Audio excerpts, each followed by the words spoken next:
Space, the final frontier. These are the voyages of the Starship Enterprise. Its continuing mission to explore strange new worlds, to seek out new life and new civilizations, to boldly go where no one has gone before.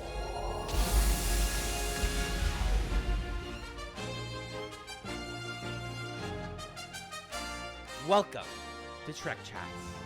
This is episode 7 of our Star Trek podcast, a sub-podcast of Chats, a television podcast. I'm your number 1, Alan Ibrahim. I'm joined as always by number 2, it's Magellan. Hey, Captain. Taking a poop. I don't know. I'm out of jokes. Whoa. We have a long road ahead of us and we're already phoning it in. Let's get it. All the good writers are writing for TrekChatz DS9 at this point, so...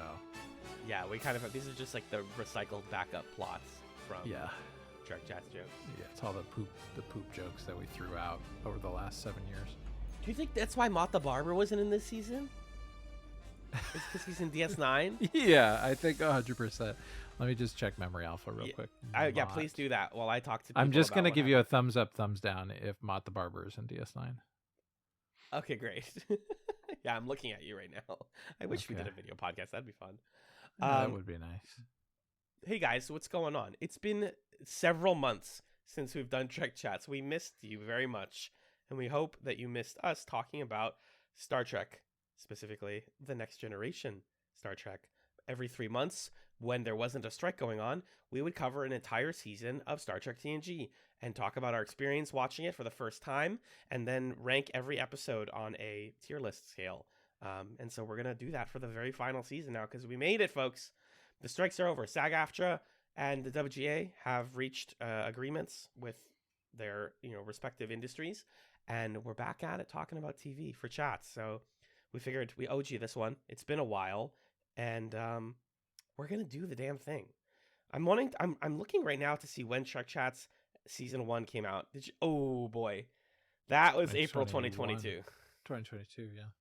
April 2022. And then when was TrekChatz 6 is the question. That's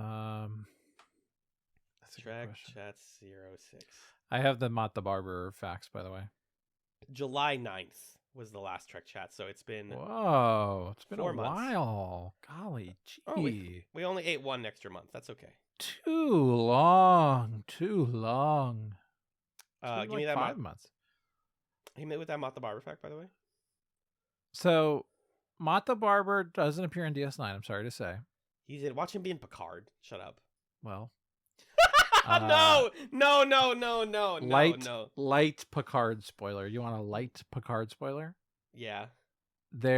He does not appear, but there is Mr. Mott's hair emporium in the background of a scene, and it's like his face on a thing. So, he's like set up shop somewhere. Okay, that's a good ending for my boy then. Picard. Also, interestingly, the guy who plays Mott the Barber plays a different barber who looks exactly like Mott the Barber in season 4, before Mott the Barber gets the name Mott. What? And is like canonized as Mott the Barber. And his name in that script, he's not named verbally, but his name in that script is Visal.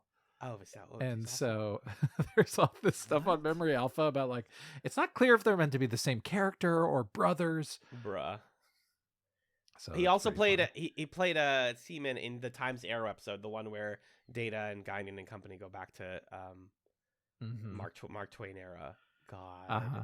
Also, can I just say that Picard still continues to sound like the fakest show ever made, and it takes every little stupid thing from TNG that you're like, this isn't going to get picked up ever, and they're like, that's the whole point of the show, and I hate it. I can't wait to watch all of it. The thumbnail of the episode that the Mott the Barber thing is in is just 6 of 9 holding 2 big old space guns. 7 of 9. What are you doing? 7 of 9, sorry. 6 of 9, 69. That's probably why I said that. 7 of 9. She's holding space guns. That's great. Yeah. I will say, since the last TrekChatz, I can talk about this now. I watched an episode of Voyager from season 6. No, you weren't I broke the supposed rule. to. No, I did break the rule. I watched a season 6 episode. I don't remember which one it is, but it's a Borg-centric episode about 7 of 9.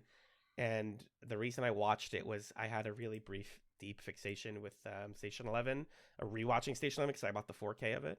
And in that series, They talk about the survival Borg. is survival is inefficient is a sort of slogan that characters use in the series, and it's referencing this episode of Voyager, which is a very beautiful, well-written episode of TV that we'll get to in like 3-4 years. Okay, cool. Sounds good. Anyways, TNG. Tell me, how's it been? It's 5 months out since the last time we talked about Star Trek TNG.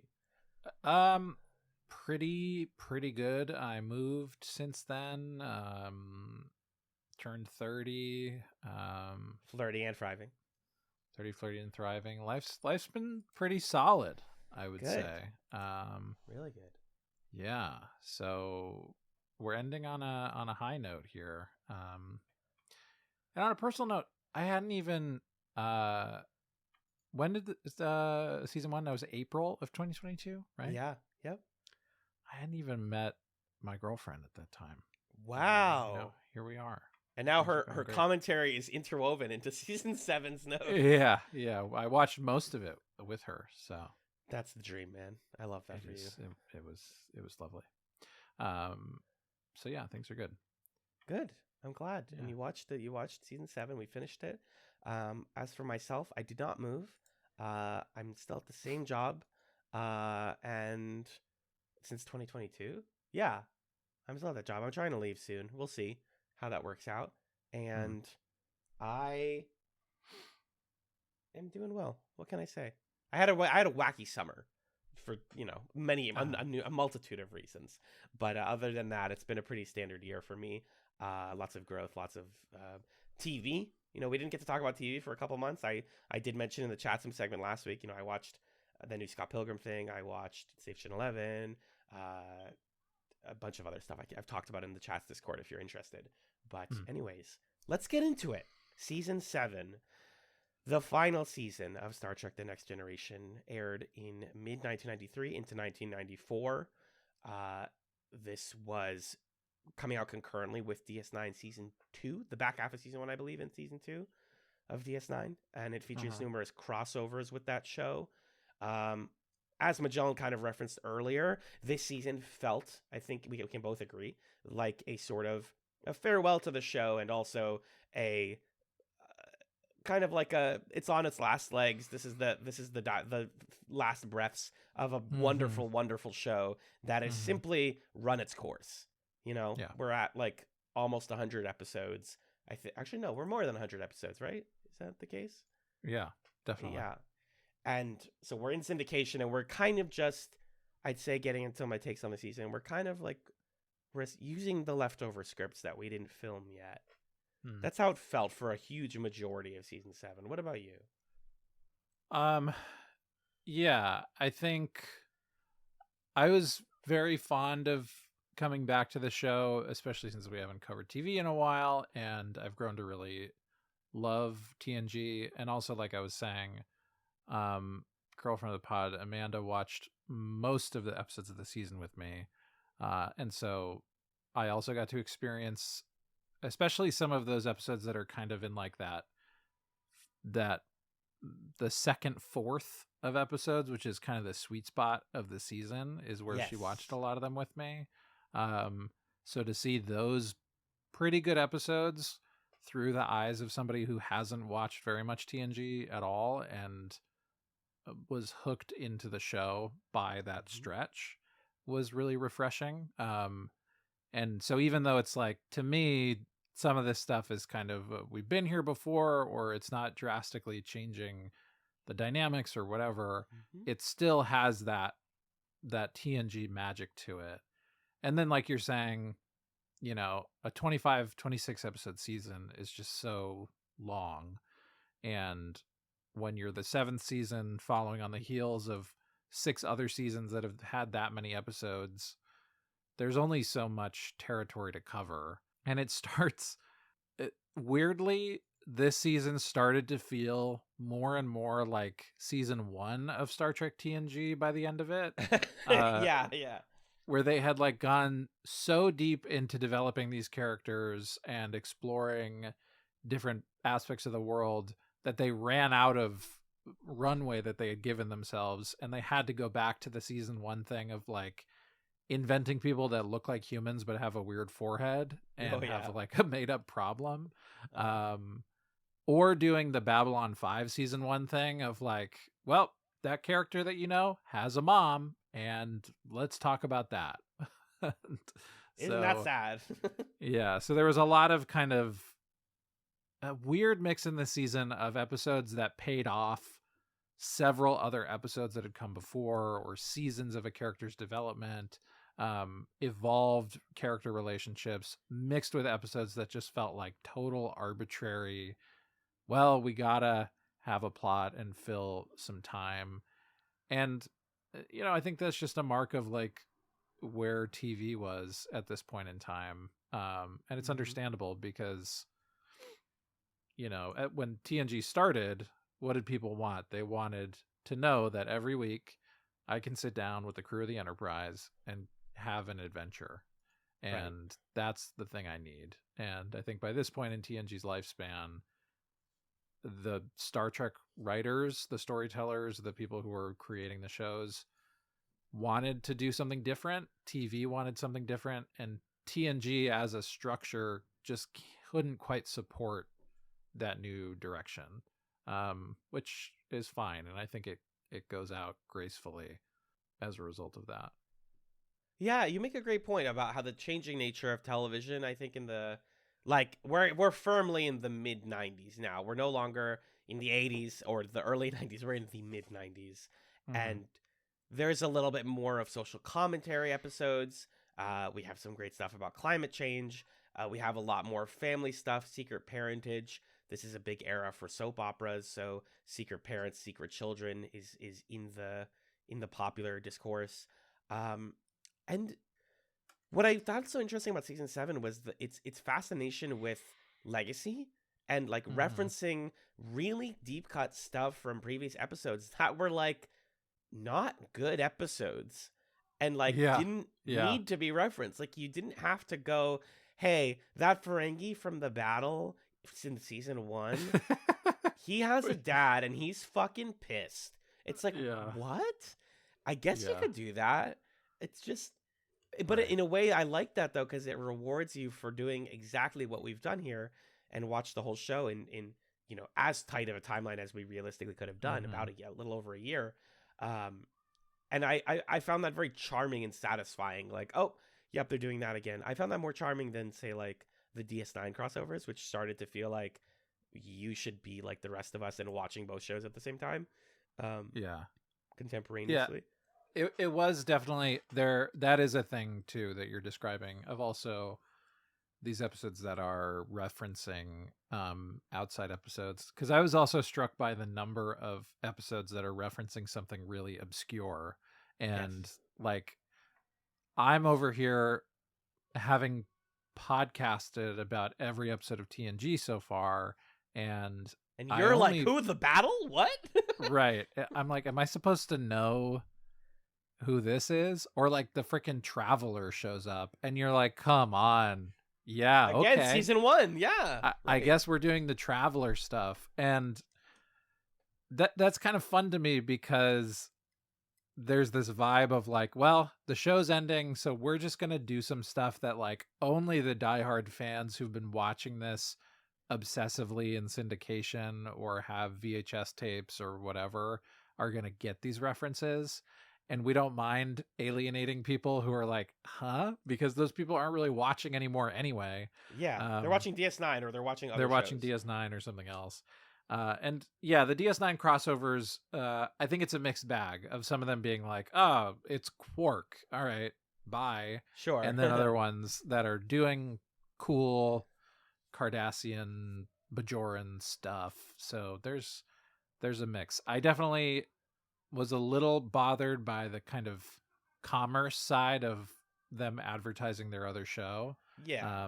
And also kind of like eating up airtime from my lovely Enterprise crew to do it, but also like it seems pretty interesting over there in DS9. It seems like they're cooking up some good television that we Yeah, should it probably does. watch. So Yeah. I wasn't too mad at it. It's a successful sell, but I think we'll get to the episode in particular where I was like, there is plot missing from here that is only in DS9. It's the one with the Duras sisters, where I was Yeah, like, this just yes. literally doesn't resolve here. Like, Right. what are you doing? I get it, and I'm sure those were like a couple months apart or whatever.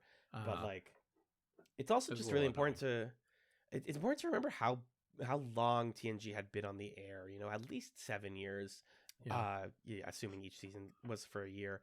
So like when Wesley comes back, you're supposed to feel even more emotionally like invested, and also like, God, Wesley must have gone through a lot. Whereas for us, it was like, it's been a few months since I've seen Wes, and like I miss him, but like he's Yeah. not a distant memory in the back of my mind anymore, the way he is for these characters, which I think is Right. interesting.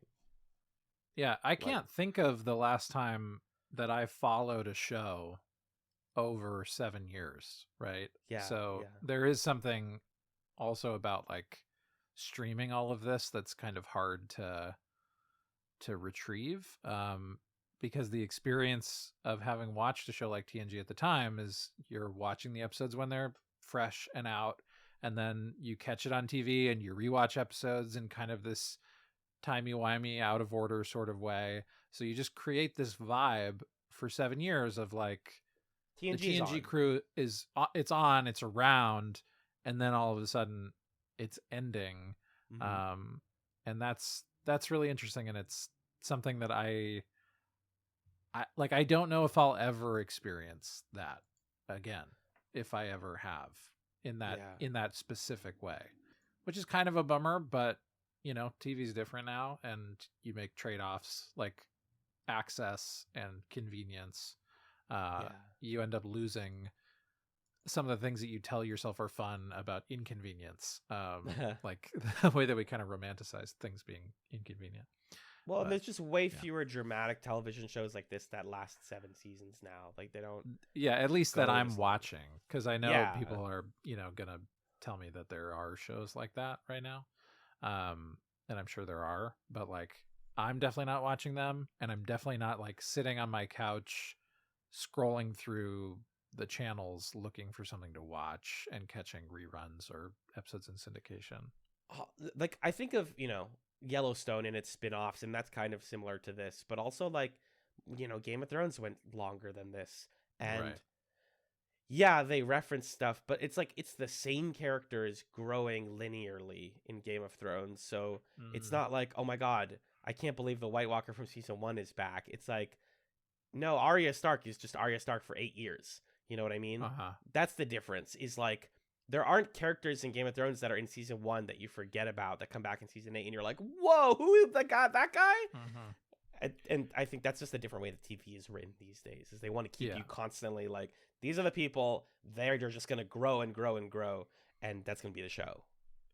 Yeah, and you also can't quite, like, something that was always a little magical to me is times where you would flip on an episode when you know it's like the scheduled time that a new episode's supposed to come out, and it takes you 5 to 10 minutes to realize it's a rerun, because there's just some of these episodes you could scramble them up, and the only way to tell is like the jumpsuits and if Tasha Yar or Wesley are there to really know like which season it's from.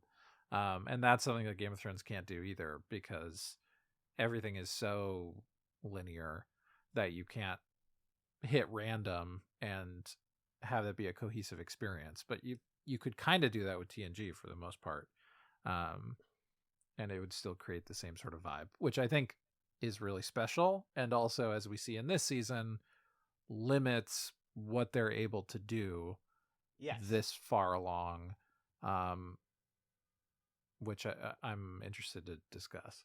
It ties into my thoughts on the finale as well, which is like, specifically, like, you can tell which timeline you're in based on the outfits, because the show has changed about 3 times, or 2 times, and then a future timeline. So that being said, The meat and potatoes of a TrekChatz episode is the episode discussion and rating. So do you want to get into it, Majel? Let's do it. We begin with episode 701, Descent Part 2, the second half of the lore two-parter. This is the continuation of the lore storyline. He's taken over the Borg. Hugh is here. He wants to kill Data. He infects him with more emotions. Thanks to Hugh and the rest of the crew of the Enterprise, Data is able to deactivate lore once and for all.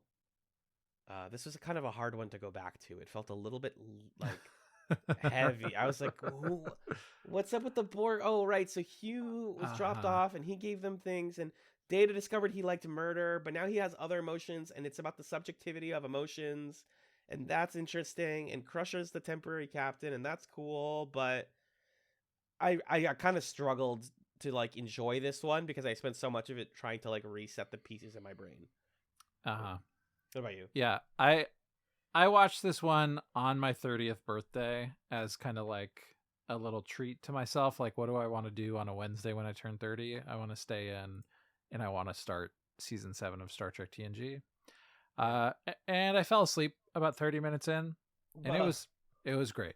I went back and I finished the episode later. Of course. But yeah, this one's kind of a funky one.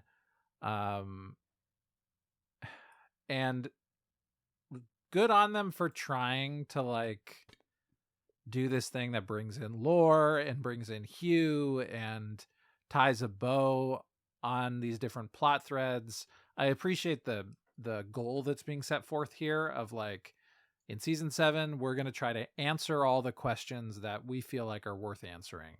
And it might surprise you which ones we think are worth answering, but we're going to give it a shot. But like, it just felt a little too yakety sax for me. Like, Brent Spiner chewing the scenery as lore is very fun. Of course. And also it's just kind of silly and hard for me to accept him and Hugh in the same episode, because Hugh is such like a special character. So Yeah. I don't know. It was just odd. It was just an odd one. How does it rate for you? It was a B. It was fine. Like, yay, it was Star Trek. Yeah, Trek is back. I gave it a B as well. Yeah. Are you tracking these, by the way? I can do that. If you don't mind, just so we don't lose them. Sure. And while you do that, I will bring us into 702, Liaisons. Kind of a straightforward episode. This is the one where the Yaren ambassadors test Picard and the other members of the Enterprise, specifically testing Picard on the concept of love by introducing a woman to the ship and seeing how love works. This one's kind of funny. I like Worf in this. I like him being an awkward liaison. I like Troy introducing one of the liaisons to chocolate. Like, the comedy of this one is great. The main plot of it is a whole heap and scoop of nothing to me. Yeah, this one is, I don't know, because they ended up doing this thing where it's like Picard is stranded with a woman, and they kind of try to do this thing of like, oh, she's in love with him, but she's experiencing trauma, and that felt really uncomfortable. And then they're like, nope, just kidding. It was the alien guy pretending to be a woman because they heard that this is how love works, and he wanted to be in love with Picard. And Picard's like, hey, man, why didn't you just ask me? We could have kissed. It would have been fine. It was, just a little strange. It was funny to me that Amanda, when we were watching this episode, she sees Picard stranded with the lady, and she just exclaims, "Is anyone queer?" On this show. And then it ended up being like, "Oh, I'm a alien guy. Give me a smooch." So textually, they all are, but textually, funny. None of them are. Yeah, that's what I said. Yeah, exactly. So this episode reminded me in some ways of the Stephen King story Misery, with like the fan who's like obsessed with the person and like does dangerous things to them. Like, oh wait, we're so interested in love, like we're gonna torment you and like see what love is for you. That is apparently intentional. That was going to be a way bigger part of the script. Every time I find an Oh, episode interesting. mediocre or boring, I read the script notes and I'm like, oh, they tried something, or they were gonna try something and they did not succeed. I see. I think I honestly gave Liaisons a C. So did I. Yeah, it was Yeah. also just a little too tidy at the end when Picard was like, "Oh, okay, well, I see what you're trying to do there. I respect it. Let's go home." The Enterprise has been tested in more interesting ways than this. Yeah. Like literally. So I just didn't. This is the first one where I was like, oh, we're just doing this again. We're doing like people testing the guys again. Okay, that's fine. I would say the majority of my episodes for season 7 are actually A's and B's. There weren't too many C's for me.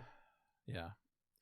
Fun fact: the guy who played the guy who was eating all the snacks, Yeah, the yarn guy.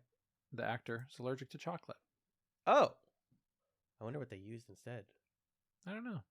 Love. Ha! Got it. Get it. That brings us to 703. Interface.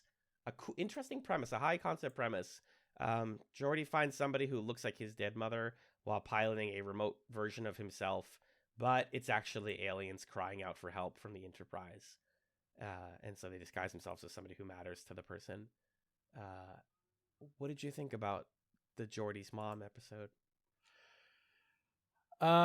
So yeah, this is one of those episodes that's like, well, it's season 7, so we can introduce and then kill Geordi's mom and make that a thing. I was happy to see so many Chats alums from Roots make an appearance. Seriously, that was awesome. Ben Vereen as his dad, Dr. LaForge. Yep. And then his mom was the woman who played Kunta Kinte's wife in the future. Let me look that up. Madge Sinclair. Yeah, thank you, Madge Sinclair. Okay. So yeah, it was fun to see. Huh. It was fun to see those folks in this episode. Otherwise, I ended up liking this one because I'm trying to remember. I'm looking at my notes. Well, it's like parent stuff, right? Yeah, it's parent stuff. And especially as the first episode of parent stuff, I was like, oh, that's really cool. I love a Geordi episode. I actually thought that maybe this will get you like kickstarted to what you're trying to say, but like Geordi controlling a probe that doesn't have the visor, I just find to be an interesting sci-fi concept. Because I initially read it as VR, and then it was like, no, it's like a drone. Like it goes into places that are poisonous and dangerous, and he can just walk it around, which is fascinating to me. Yeah, I think this episode has some useful things to... Honestly, part of the reason that I'm having a hard time remembering the details is because as somebody who's lost a parent, this was a bit triggering of an episode for me. But I think it has some good things to say about like what closure feels like, because Geordi has such a hard time believing that his mother's gone, and he has conversations. I can't remember. I think it's like Riker or somebody. I can't remember who's talking to him about, what they went through when they had a family member pass away. And Geordi's like, look, I get that, but it's a different thing for me because like there's no body, there's no proof. Right. So it just feels unresolved to me. And I also, leftovers. yeah. And I also really liked the Geordi Data friendship stuff. That's a relationship that I think is expressed pretty well in season 7, actually. The camaraderie between the two of them. And what I like about it is Data being the more emotionally intelligent person than Geordi in their interactions. Because Data's like, hey, you seem upset and you probably want to talk about it. And Geordi's like, no, I don't. You don't understand human emotions. And then he turns around and he's like, hey, Data, remember a minute ago when I said I didn't want to talk about it? I was lying, and I do. I love that line. Yeah. That was because great. Data accepts it at face value, and Geordi's like, shoot, wait. He was right. So it's a B for me because of those kind of character things, but otherwise it doesn't quite stand out from the rest of the season. I'll give you the B for the performances and for the character stuff. I put it Yeah. as a C, but I'll give it up for that. I just felt it was predictable. And I also started getting the sense that, like, and I said this in Discord and people agreed with me. Sometimes you watch season 7 of TNG and you get the sense that the actors are kind of, I don't know if checked out is the right word, but they feel like they're performing differently than they did previously. Like, maybe they're less engaged. Maybe they're just sad to be done or to be close to done. I don't know. But this episode, especially, like, some of the Riker stuff, I'm like, are you here? Like, what are you... If I was, like, directing this, I'd be like, can you, like, take a deep breath and, like, feel this character a little bit more? It's a really weird sensation that I felt for mostly the first half of the season. I'd say it went away by the second half, but I started getting the sense in this one, so I just wanted to bring that up as a point. Yeah, I mean, what I was thinking about is, like, I've never had a job for 7 years in a row, right? So, like, how do you keep that fresh? I'm in year 5 at my school right now, and every other morning I'm like, oh God, I gotta go to work. And can you imagine, like, your job is to go sit in the big chair on the Enterprise? And I'm sure Patrick Stewart woke up some mornings and he was like, oh my God, I don't want to go to the Enterprise. So I can understand why some of that spark is gone by this point, especially when a lot of the time your character is hitting kind of the same beats as they have been. So yeah, there was some sameness and a little flatness in the performance, but I think that has to do more with just, like, they're not giving them a ton to work with in some of these episodes. I think it makes a lot more sense, even more than ever, that Denise Crosby, Tasha was talking about a big reason that she left was she didn't want to do Yes Captain, Okay Captain, No Captain, right, for 7 years. Like, and she wasn't even, like, a top billed character, and so imagine, like, that, you know. So I totally get it, but I just started to get that sense, this, like, melancholy almost. That brings us to 704 and 705, the two-parter called Gambit. The elevator pitch is, what if Picard secretly infiltrated a pirate crew that featured some Vulcans and Romulans, and Riker has to work with him to make a sort of mutiny happen, and there's also some grief stuff happening, and there's a little bit of Romulan stuff, and we briefly get to see what if Data was captain and Worf was first officer. That's kind of fun. I think that specific line where Data disciplines Worf and he's like, I told you to do something and you didn't do it. You need to listen to me. And then he's like, I still want to be friends. And Worf's like, I still want to be friends too. And I was like, oh my God, you guys are really cute. Oh, that feeling when your boss is a human being. Yeah. I love and that. There's a little bit of Vulcan lore. These, like, Talera, who's a Vulcan, like, isolationists. Do we want to bring telepathic warfare back to the Vulcans, back when they could kill people with their minds, and they stopped doing that because they're weak. And it's like, oh, I think all the background stuff was kind of cool, and I think that the mutiny plot was, like, so forgettable. Yeah, the first part of this two-parter was a little more flat because it's doing a lot of setup, and honestly, this felt like a two-parter that could have been 60 minutes or something, but it had to be 90. Yep. And so that first episode is stretched out with this kind of fake tension of, like, oh my God, Picard's dead. Where is he? We're looking for him. And then he's not. It's like, oh no, is he mind controlled? No, he's here for some reason. Anyway, and then part 2, I think, is actually pretty cool. I feel that way anyway, because there's this kind of, like, double cross, triple cross thing. Picard and Will get to pretend to hate each other, and Will gets to be like, fuck you, Jensen, or whatever his fake name is. And then there's the Vulcan lady who's pretending to be a Romulan, but she's actually a Vulcan isolationist. And I thought that sort of, like, triple cross thing was kind of cool. So all of that politicking and secrecy in the second half I thought was fun, but you have to do some slow setup in the first half to get there. Yeah, this, like, oh, I guess we're gonna have to do Picard's funeral, and Riker's like, I'm not gonna go to his funeral because I think he's still alive. It's like, What show are you on, dude? It's season 7. They don't kill the I know. captain. I know. What are you I did saying? like Troy's line where she said, "You don't have a monopoly on loss. Like Riker, you don't get to just be sad about this by yourself." We're all Marina sad. I think that Sirtis was like pretty brings it in the weirdest times in this season. Where I'm like, this was not the time to bring your like 8 tier. I'm glad you did. good. Because Honestly, this episode fell flat. But potentially the MVP of the season. Arguably, maybe. I think her or Brent Spiner are both still bringing that fresh energy.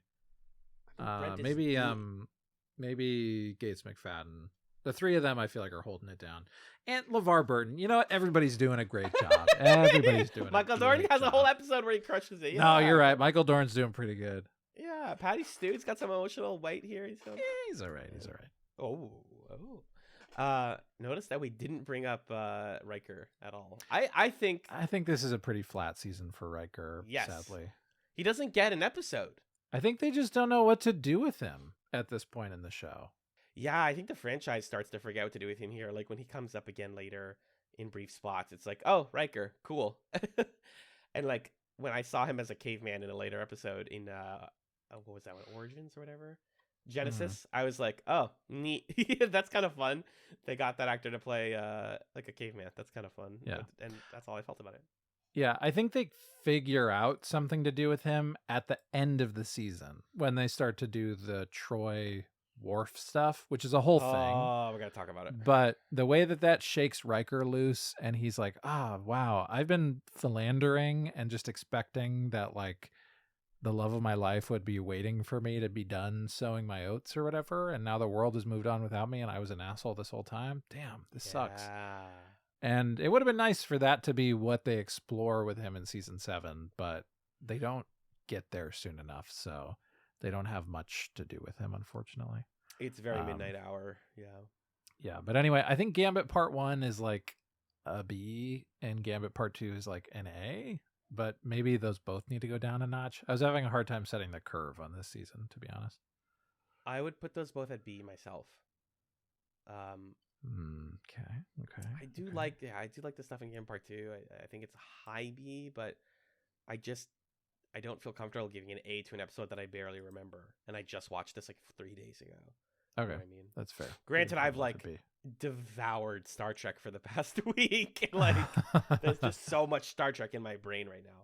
That's why my notes right now are: I numbered the episodes, I named them, and then the first note is this is what happens in the episodes. Because I know in previous TrekChatz, I'm like, what the fuck was this one again? And now I know what all they all are.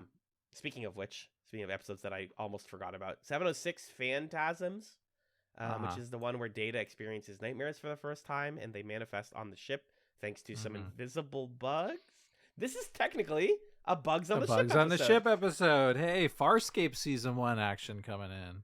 Don't tell me Naren Shankar worked on this one. No, he didn't. But this was a Patrick Stewart directed episode. He directed Naren Shankar worked on the last episode, I think. Yeah, he worked on a bunch from season 7. Yeah, he wrote Gambit parts 1 and 2. Gotcha.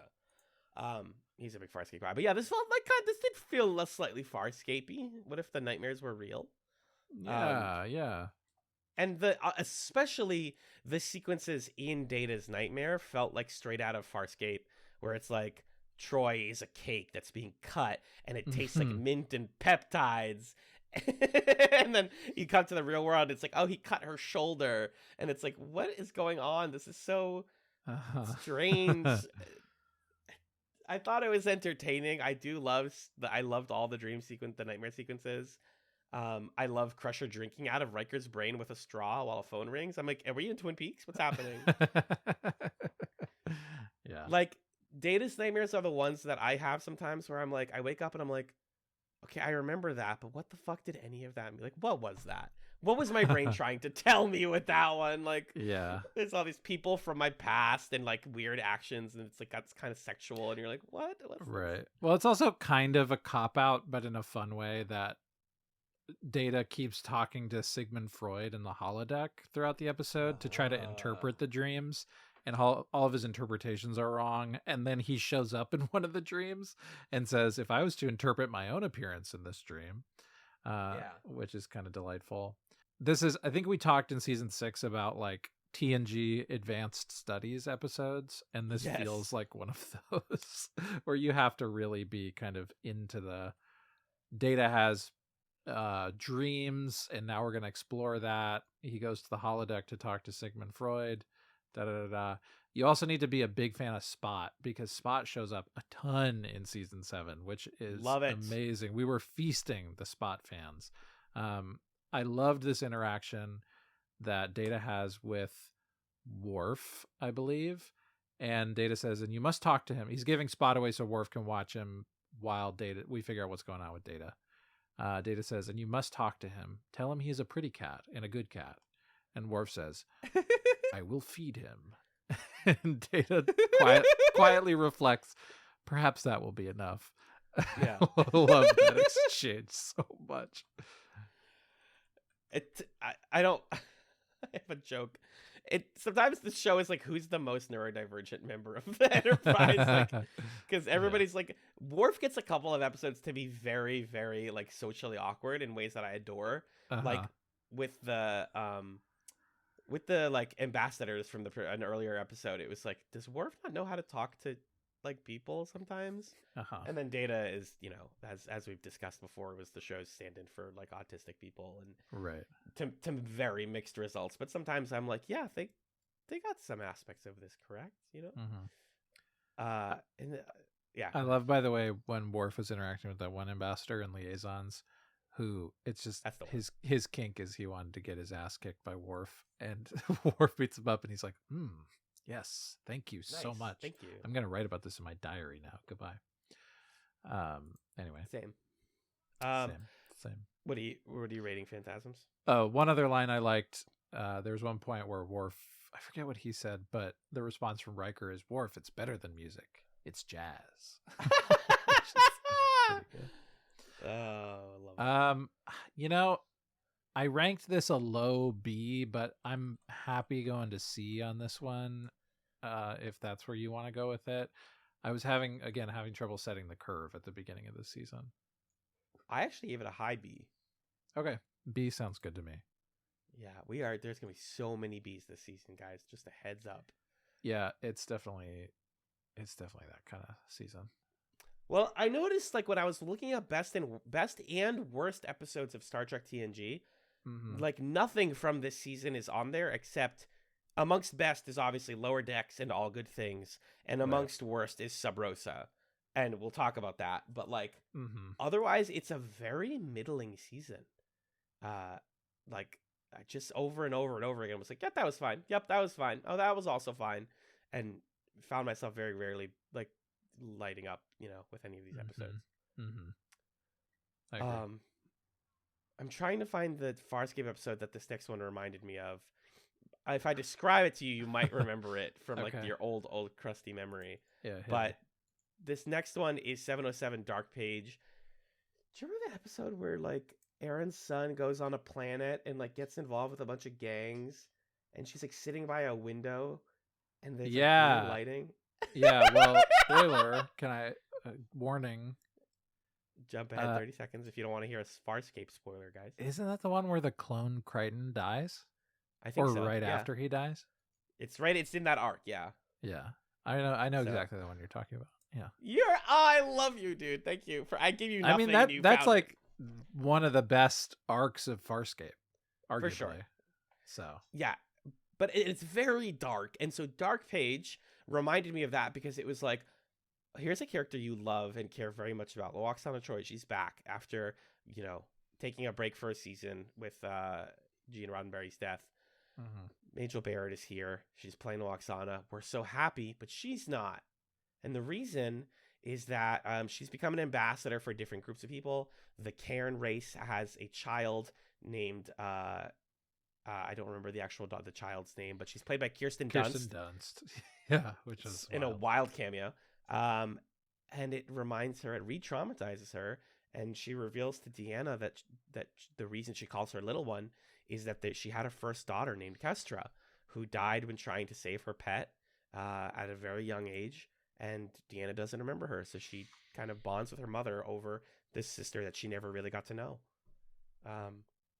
this is bleak, man. This was a really sad episode. This was a dark, sad episode. I don't know. I don't know about this one because it's such a narrative invention. Like, we've seen Luoxana Troy so many times before this, and we've seen her say "little one" with no hesitation. Like, that's just what she calls Deanna. It's not.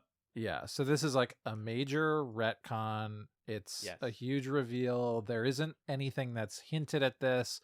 I guess there is some kind of character satisfaction of, like, you begin to understand why Luoxana Troy has been so aggressively, like, positive and so kind of like, carpe diem, let's look to the future kind of a thing, because she has this really deep repressed, denied trauma that she's not going to talk to anybody about.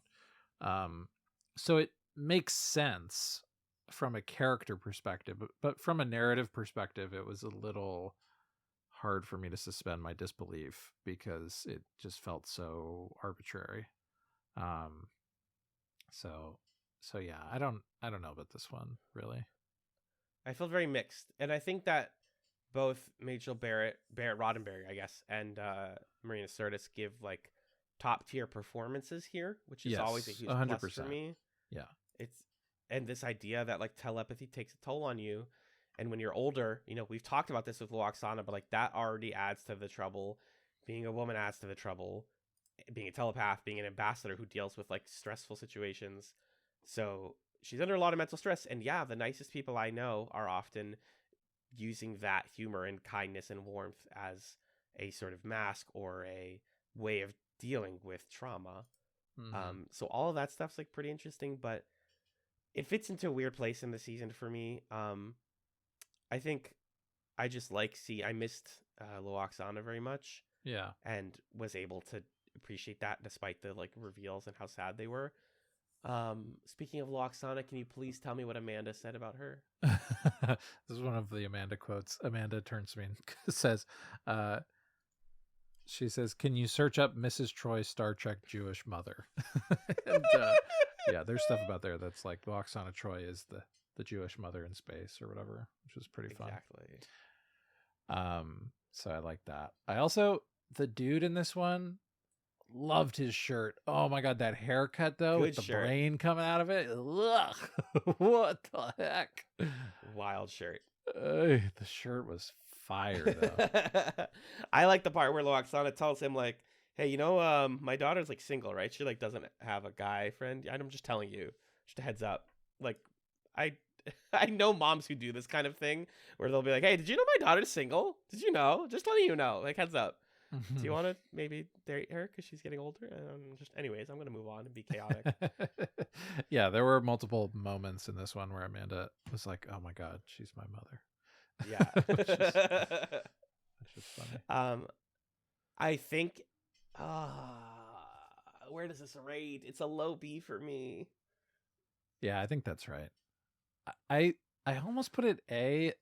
I don't know why. I think I was really swayed by the performances, like you were saying. And there's some little characterful Deanna Troy stuff. Like the moment where Kirsten Dunst's character, they're, like, in the little arboretum or whatever, and Troy has to explain the concept of poetry to these aliens that can just, like, telepathy into each other's brains, so they have no need for it. That's some primo Star Trek TNG stuff right there. I like that a lot. Okay. Give this episode an A. Give this episode an A. No. It's a B. I wasn't arguing for an A. That's just okay. the stuff that affected me at the time. I think it's a B. Fair enough. Yeah, it's got some meat and potatoes, and Kirsten Dunst is great, but and everyone is performing great. Yeah. 708. This one's attached. Hey, are you a filthy Star Trek shipper like me? It's not Spurk. It's not Q Card. It's Picard Crusher time. As in classic fan fiction format, we have attached them by a brain implant. And because of that, they realize very nakedly, not nakedly, but very, like, obviously, that these two fucking love each other. And they always have. Yeah. But they chose not to consummate it because of, circumstance and work and family. And they, as adults, admit that to each other, and then once again, do not consummate it. Yeah. This is cute. This is a cute episode. What can you say? Gates and Mhm. Patty have so much chemistry. They're They so do. cute. They do. And they land on this other place from the mission, so they're completely separate from any like Star Trek sci-fi nonsense. It's just like, this is my favorite type of Star Trek premise of like, we're not doing any weird heady concept. It's just real people dealing with a real problem that happens to involve, that is explained via science. We brain implant them so that they can empathize better with each other.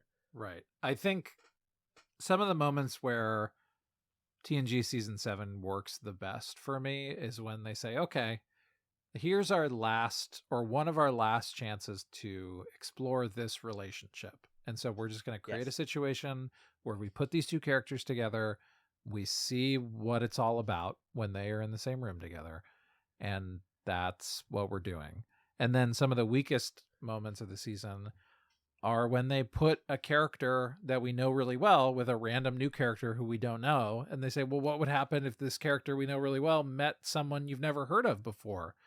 That would be kind of fun. It's like, no, it wouldn't. That's what you do in season 1 to develop these characters separate from each other, to show us who they are, so that in season 7, all you got to do is be like, okay, now Crusher's going to go hang out with Worf for 45 minutes. Don't you want to see that? Yes, I do. Yes, I want to see that very badly.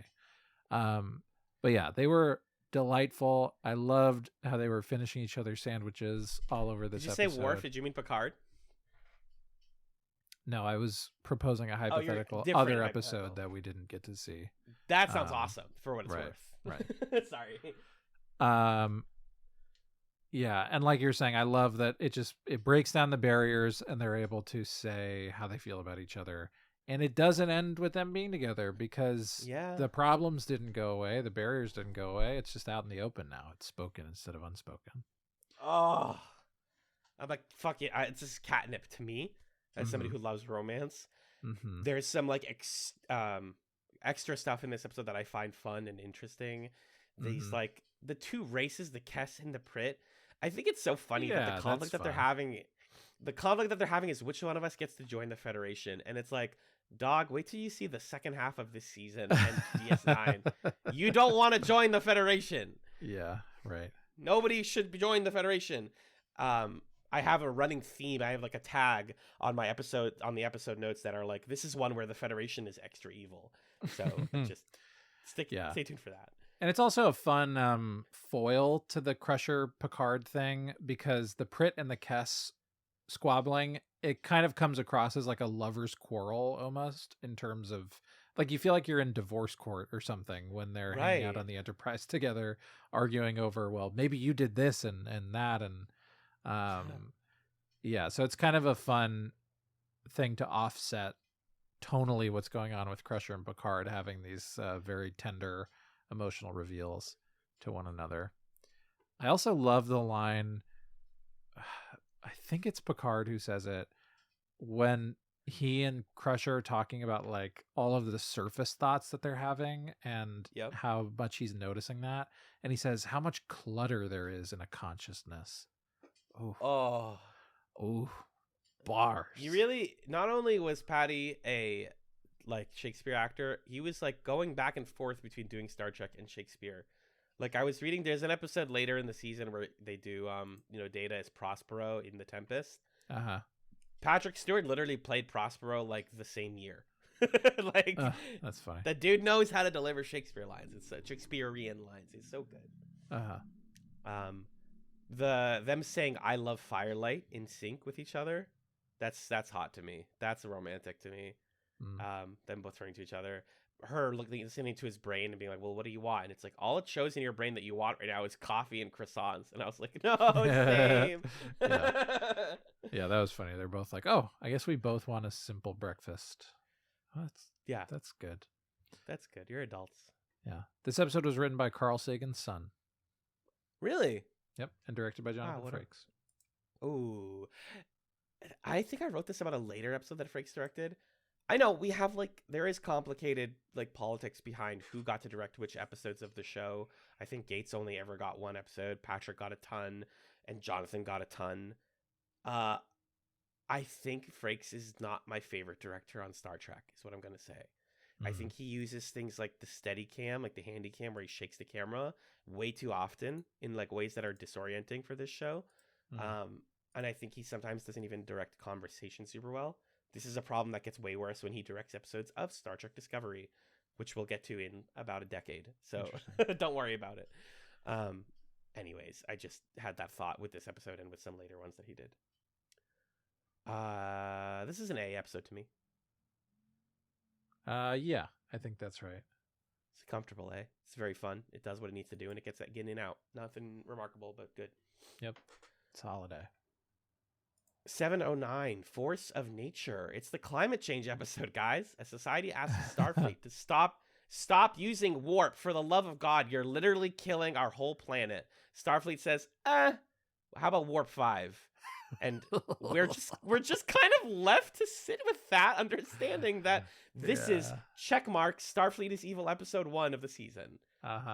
Holy crap. I thought this was fascinating. There's a couple episodes of the season where they really swing for the fences.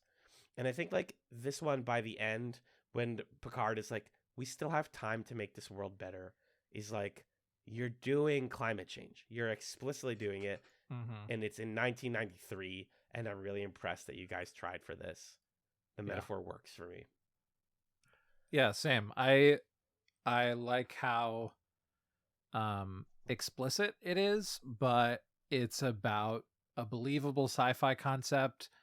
It doesn't ever come across as preachy in like an off-putting way. Not that I'm worried about climate change stuff being preachy, but more so like if you're trying to get a point across. So I think it does a really good job of setting up like, here's the sci-fi problem. Here's how it needs to be solved. It needs to be acted upon in a very immediate, decisive way. And the institutional response is this kind of ineffective incrementalist thing.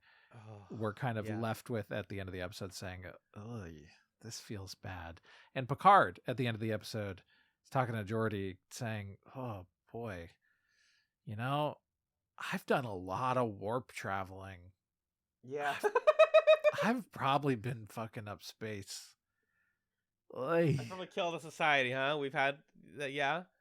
They really dig into that guilt. Which it's liked. Like learning especially with Picard having guilt, they fill the season with Picard being guilty for things that he's either has done or his family has done. I think revealing that warp is like destroying society, like fossil fuels is brilliant, and the begging of those characters, like, please, we're people, and the Starfleet response of like, you're only one planet, and it's like, yeah, but we're a planet. We have culture. Starfleet is one of the most evil organizations in sci-fi, and I freaking love reading about it and hearing about it. Yeah, and I think in a good way, a lot of what Picard is doing this season is he's standing in for Starfleet in these really difficult situations.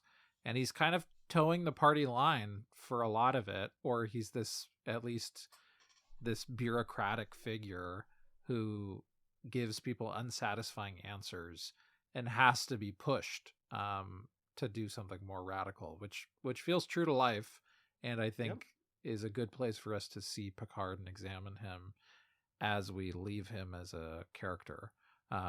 Because ultimately the legacy of TNG, it's a bunch of friends hanging out and exploring space, but it's also the future leaders of this world, right? We see it in the last episode of the season. Picard is a diplomat, and Riker's an admiral, and Worf is on the Klingon High Council, and Data is a professor at Cambridge. Like everybody has positions of power. Everybody in this command crew is going off and leading the galaxy, learning lessons on the Enterprise that are not necessarily going to change the status quo per se. Right. Yep. So it was nice to see this season examine and critique that a little bit. For sure. Like what was this all for? That's so much of what All Good Things is about. It's like, what was this all for? What did we learn from ourselves? Did we get better? That's what Q's kind of tackling. I think that this is a high A for me, just because I love an episode that doesn't resolve well. And also we didn't even mention this, but this is another Spot episode. Yes. Oh yes, amazing. So much good Spot content. Hey Jordy, can you take care of my cat for me? I know you might want to get one yourself, but you should like try taking care of mine or whatever. It's great. It's just great. He tries to train Spot, and like get Spot to jump off the table, and then Spot gets Data to, play with the toy. And Jordy says, "I don't know about Spot, but it seems like your training is coming along just fine," which is pretty funny. And Data also says at one point, although she does have the unfortunate habit of jumping on my keyboard console while I'm working. So cats never change. Absolutely ridden by a cat owner. Absolutely. Yeah. Naren Shankar. There you go. Okay. He keeps coming up. Pretty cool. Also, just last thing, I like how after Starfleet sets the warp limits in this episode, we then have to address it in later episodes. And pretty much immediately Starfleet is like, hey, you guys can just go around the rule for this one. You can go as fast as you need to. Don't worry about it. Of course. Yeah. And then by the time we get to the far future and all good things, nobody cares about the warp. Nobody cares. We're just warping. Which is just how that goes. Fun fact, by the way, about this episode.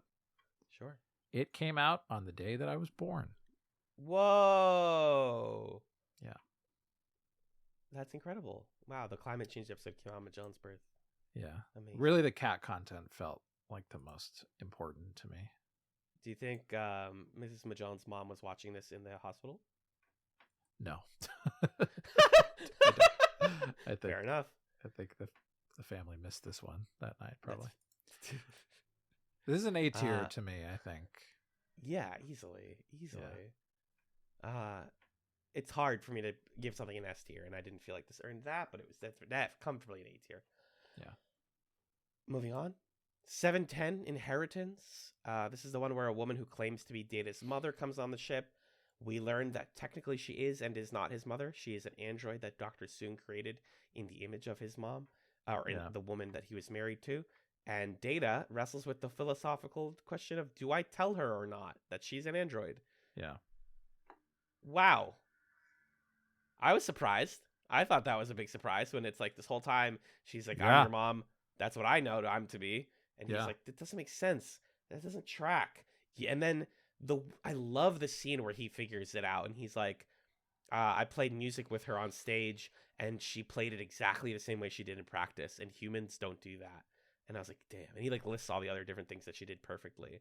I thought it was really well done. The mystery built really effectively. And Data having to deal with this question, not the rest of the crew, was fantastic to me. Yeah. I loved this episode. More than Lore hanging out with Hugh, this felt like the proper conclusion to all of the like Dr. Soong, Lore, Data, that kind of is Data human, all of that. I thought that this was a really great way to tie those threads together at the end here. Bringing up the child also when Data had a daughter. Right, you're like, right. What? I was like, oh, I forgot about that. But that did happen. Yeah, so there's like that little nod to that thing. And yeah, I think this episode does a great job of weaving in a couple kind of twists and turns into the story where at first Data's not sure if she's his mom. I don't know if we believe that. Then they have this great middle part of the episode where they're getting to know each other, kind of teasing each other, playing music together. She plays the viola, which, we love that, respect to that.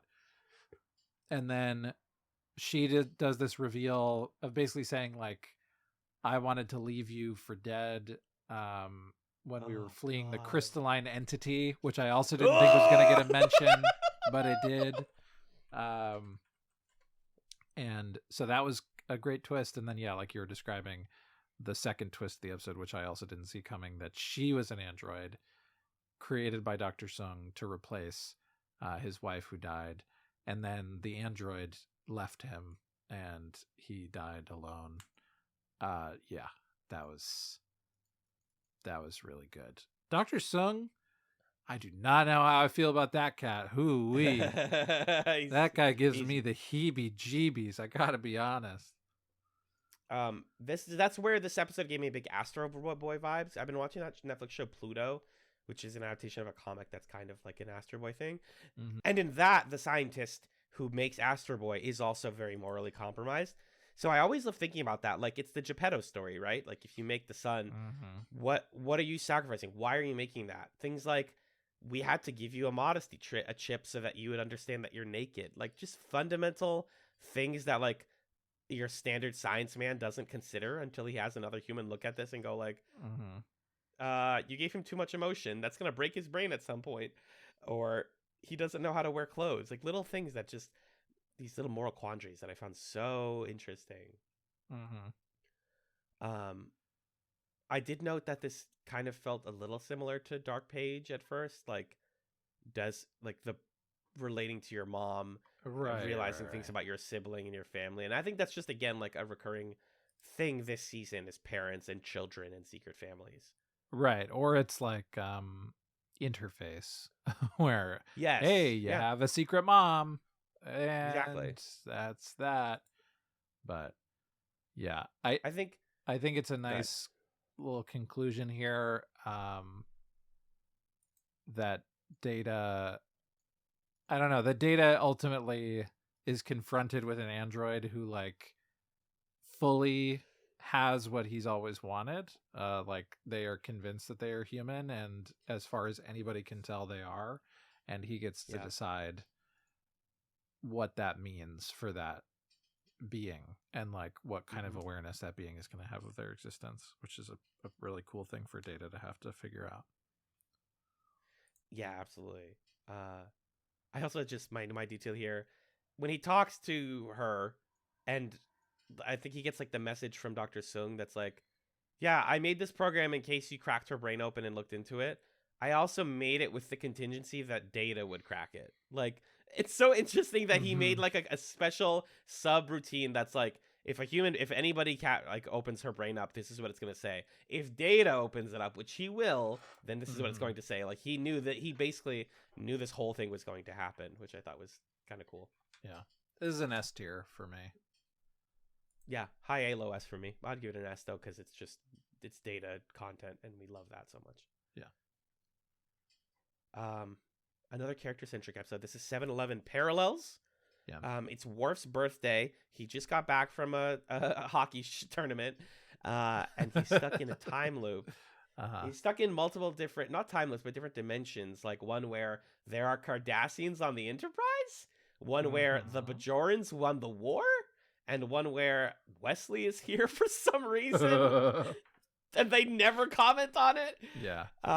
Anyways, the reasoning for it is that some ship like farted and like left behind a gas cloud that his ship landed in, and that's why only him. It's such a dumb explanation for why this is happening. It's a real roundabout thing. But basically he's like, it's the sort of quantum possibilities. He's kind of sidestepping, shimmying from one reality to another. So you get these incremental changes it's only happening when he's in the room with Geordi because of something with the visor. Like, yeah, they really jump through hoops.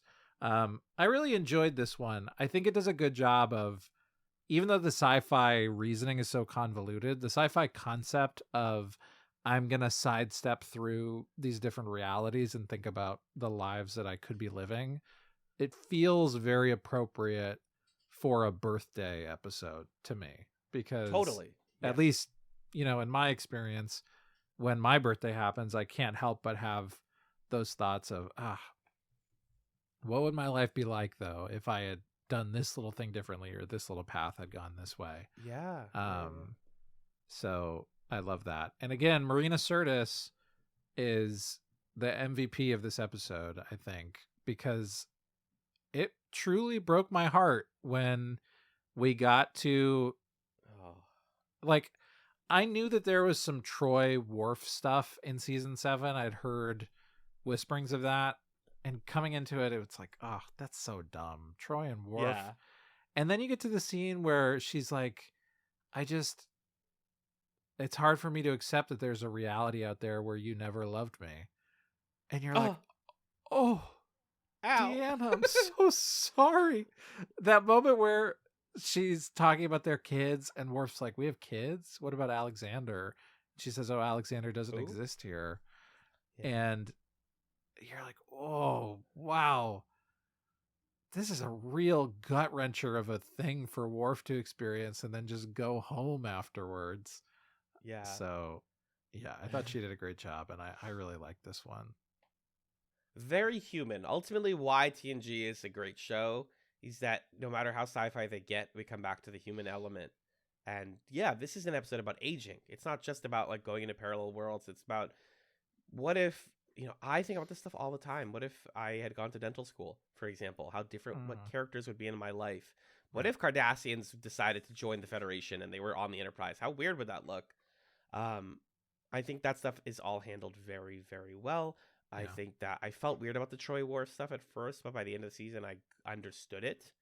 I loved. Yeah. I actually cracked up out loud at Wesley just being there. I was like, that's that was so funny. good. I would have been happy if the Troy Worf stuff was just in this episode. I don't think we get a ton, except for what I was describing before of the Riker stuff. Like if we had done it earlier and we had really explored the ramifications of them being together, that's one thing.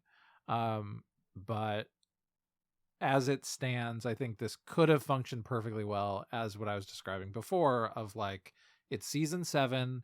Let's take one last shot at doing a Worf Troy episode and explore that relationship and understand what does it mean to have this like deep, tender, intimate, essentially like a co-parenting in some cases friendship with this person. Because early in the episode, Worf is like, hey, I want you to be Alexander's godmother. So there is this kind of like deep trust and mutual care. And for the episode to say, let's take that and look at it in the full extreme of, well, what if they were together and what would that look like romantically? Mm-hmm. That's a great season 7 thing. And that's all we really need from this if you're not going to do much more with it. Yeah. There was a lot. Amanda was commenting a lot throughout the season because my girlfriend is a therapist. So Deanna Troy is a character that's of particular interest to her. Of course. And I'm sorry in advance, by the way. You're right. Well, and she finds it funny and is a little bothered by like, it's from an ethics perspective, like Wildly Deanna Troy should not be best friends with all of these people who she is also the counselor for. And she definitely shouldn't be starting a relationship with someone for whom she's like the family counselor for him and his kid. Like, I don't know about all that.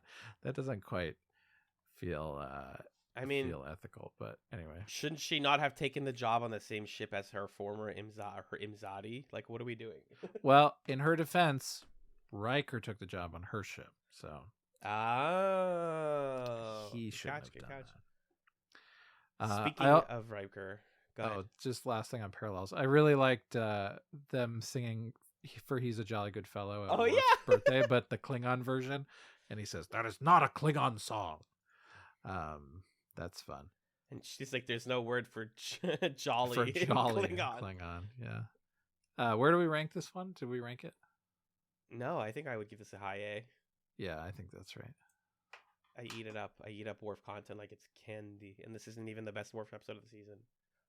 Oh, debatable. Oh, exciting. Earlier I said there was no Riker episode. I lied. 712, the Pegasus, is a Riker episode. I consider this a Terry O'Quinn episode because I am a filthy Lost fan. And seeing John Locke, aka Terry O'Quinn, in an episode directed by LeVar Burton. That's who that is. I knew I recognized that guy. Yes, he's got a little bit more hair, and his hair's a different color here. So you're like, who are you? This is fascinating. Terry O'Quinn, a former commanding officer of his character, former commanding officer of Riker, uh, as part of a military operation where they smuggled secret cloaking tech that the Federation was going to use against the Cardassians in a conflict if it ever broke out. Against the Romulans, I think. I'm sorry, against the Romulans, and then Yeah. they were like, "We're just going to hang on to this." Yes, I always Right. get the Romulans and the Cardassians mixed up. Yes, and so this is a mystery episode. What was the technology? It's revealed by the end of the episode. I think it starts funny and then gets incredibly dark. I think they give Frakes plenty to do in this one. I thought it was okay. You know, like I think the moral quandary is not that complicated though. Like this is Right. sorry, check mark again. The Federation is evil. Abso-fucking-lutely. We're essentially, the metaphor is like we're keeping nukes, you know, and we Yeah. chose not to use, or we didn't use them, and now we probably could if we wanted to win another war.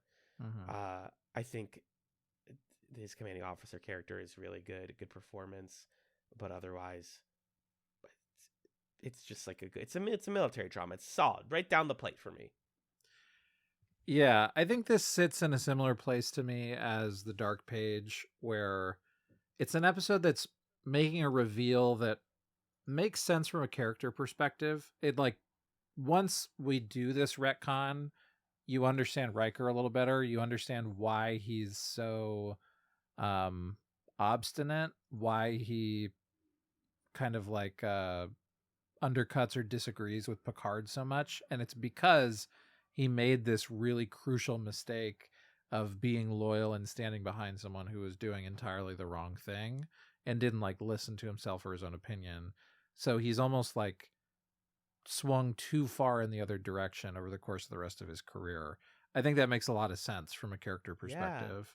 But I think like The Dark Page and like what we saw with Loxana Troy, okay, it makes sense characterfully. But when you do this reveal in the middle of season 7, it kind of feels like, well, why didn't we know this sooner? This is like a fundamental revelation about this character, to the point where I'm having a hard time squaring it with like all of the development that we've done since then. So to me, it kind of felt, I don't know, it was like a little too big of a thing to drop on us about Riker, because we've just spent so much time with him, and you would have expected this to come up earlier. But it's a story that makes sense, and I think it belongs in his character. Yeah, they reference old episodes too. They reference the Tin Man, like other Riker episodes. This feels like the sort of culmination of Riker's arc, I think. Yeah. And I think it's a good, like, let's sort of let's really take the main themes of Riker as a character, his kind of like careerism and his relationship with authority, his peculiar relationship with Picard, his reservations about being a captain, but also his desire to be a captain. Like, it draws on a lot of those kind of character themes. So for that reason, I think it's a good conclusion to Riker as a solo character and what his episodes have been about. Most definitely. I have to say this, because we're gonna try and watch as much Star Trek as we can as part of the TrekChatz project. You know why this episode is important, right? You know that this episode's plot is going to come back much, much, much later, or do you not know what I'm talking about? I don't know what you're talking about. It's like a Picard thing? No. I would prefer to tell you off air. We're about to take a break anyways. People know what I'm talking about, people who are like big Trek people. This episode is gonna be important much later. Got it. The Pegasus. Also, we forgot to mention, it's Captain Picard Day. That part was so fun. I love that. Riker's impression of Picard. Yeah, very good. Yeah. Everybody's funny at the beginning of this episode, and then it's sad. Yeah. And then there's this Romulan, by the way, who I was like, why do I recognize this Romulan? And I Googled him. He's the voice and face of the male Red Guards in Oblivion. And I was like, whoa, that is what he's from. That's funny. I think the Pegasus is an A. I think it does good stuff, and it does what it needs to do. Yeah. I wish I liked it a little bit more. Maybe on a rewatch. Maybe I was just feeling not like in the mood. But Yeah. this was a good string of episodes. Mm-hmm. And the last one we have here before the halfway point is 713 Homeward, which is the episode where, get this, Worf has a brother named Nikolai who completely breaks the Prime Directive because he is trying to protect this like group of refugees who were kicked off a part of their planet.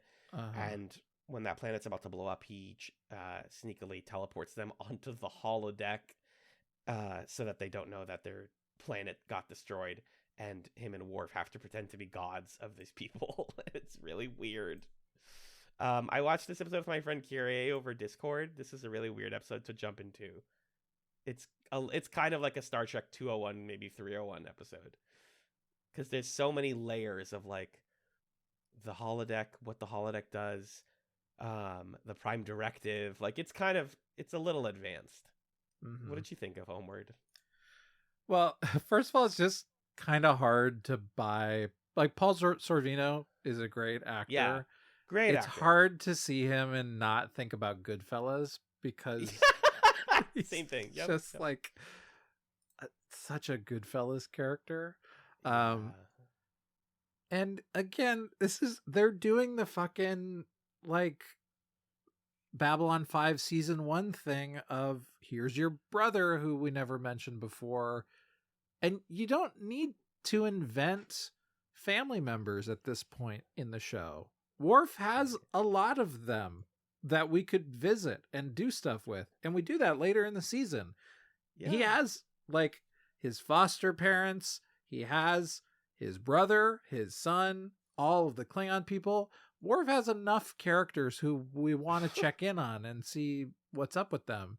We don't need to make up Nikolai in order to make up a plot about people who are made up. I don't know. It just felt very, very arbitrary to me.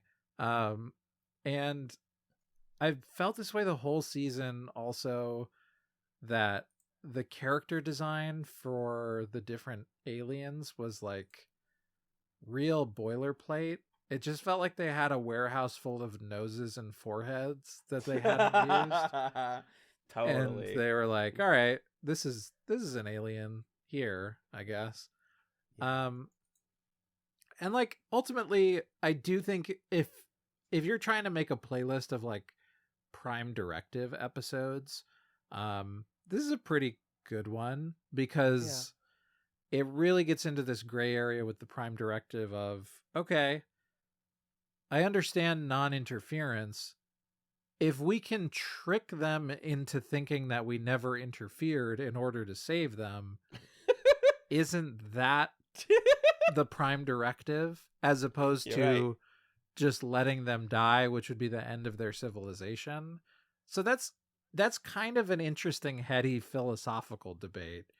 But the way that we get there and the characters we invent to get there just feels a little silly to me. Yes.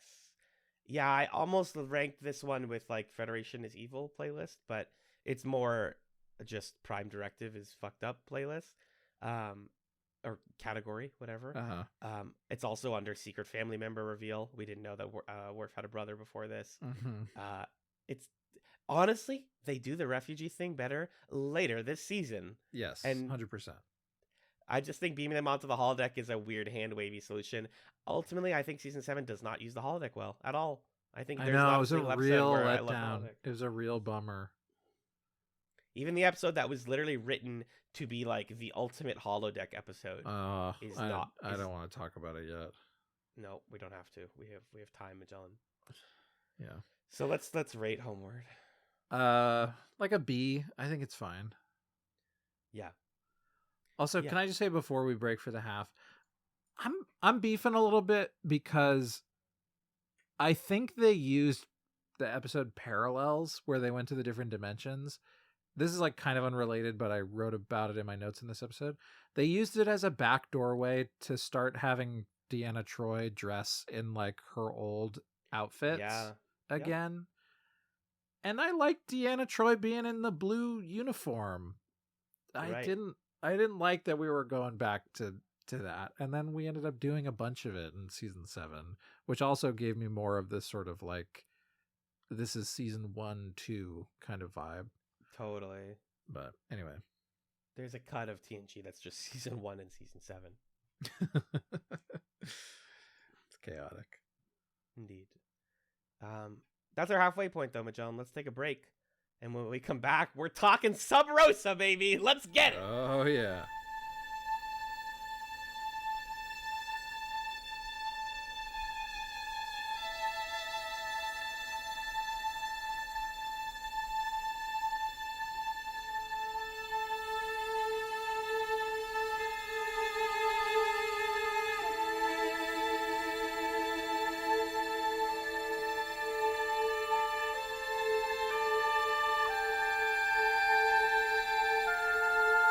Hey, I'm back with TrekChatz. I'm still talking to Amanda, the regular co-host of TrekChatz. Hi, Amanda. Welcome back. Hi.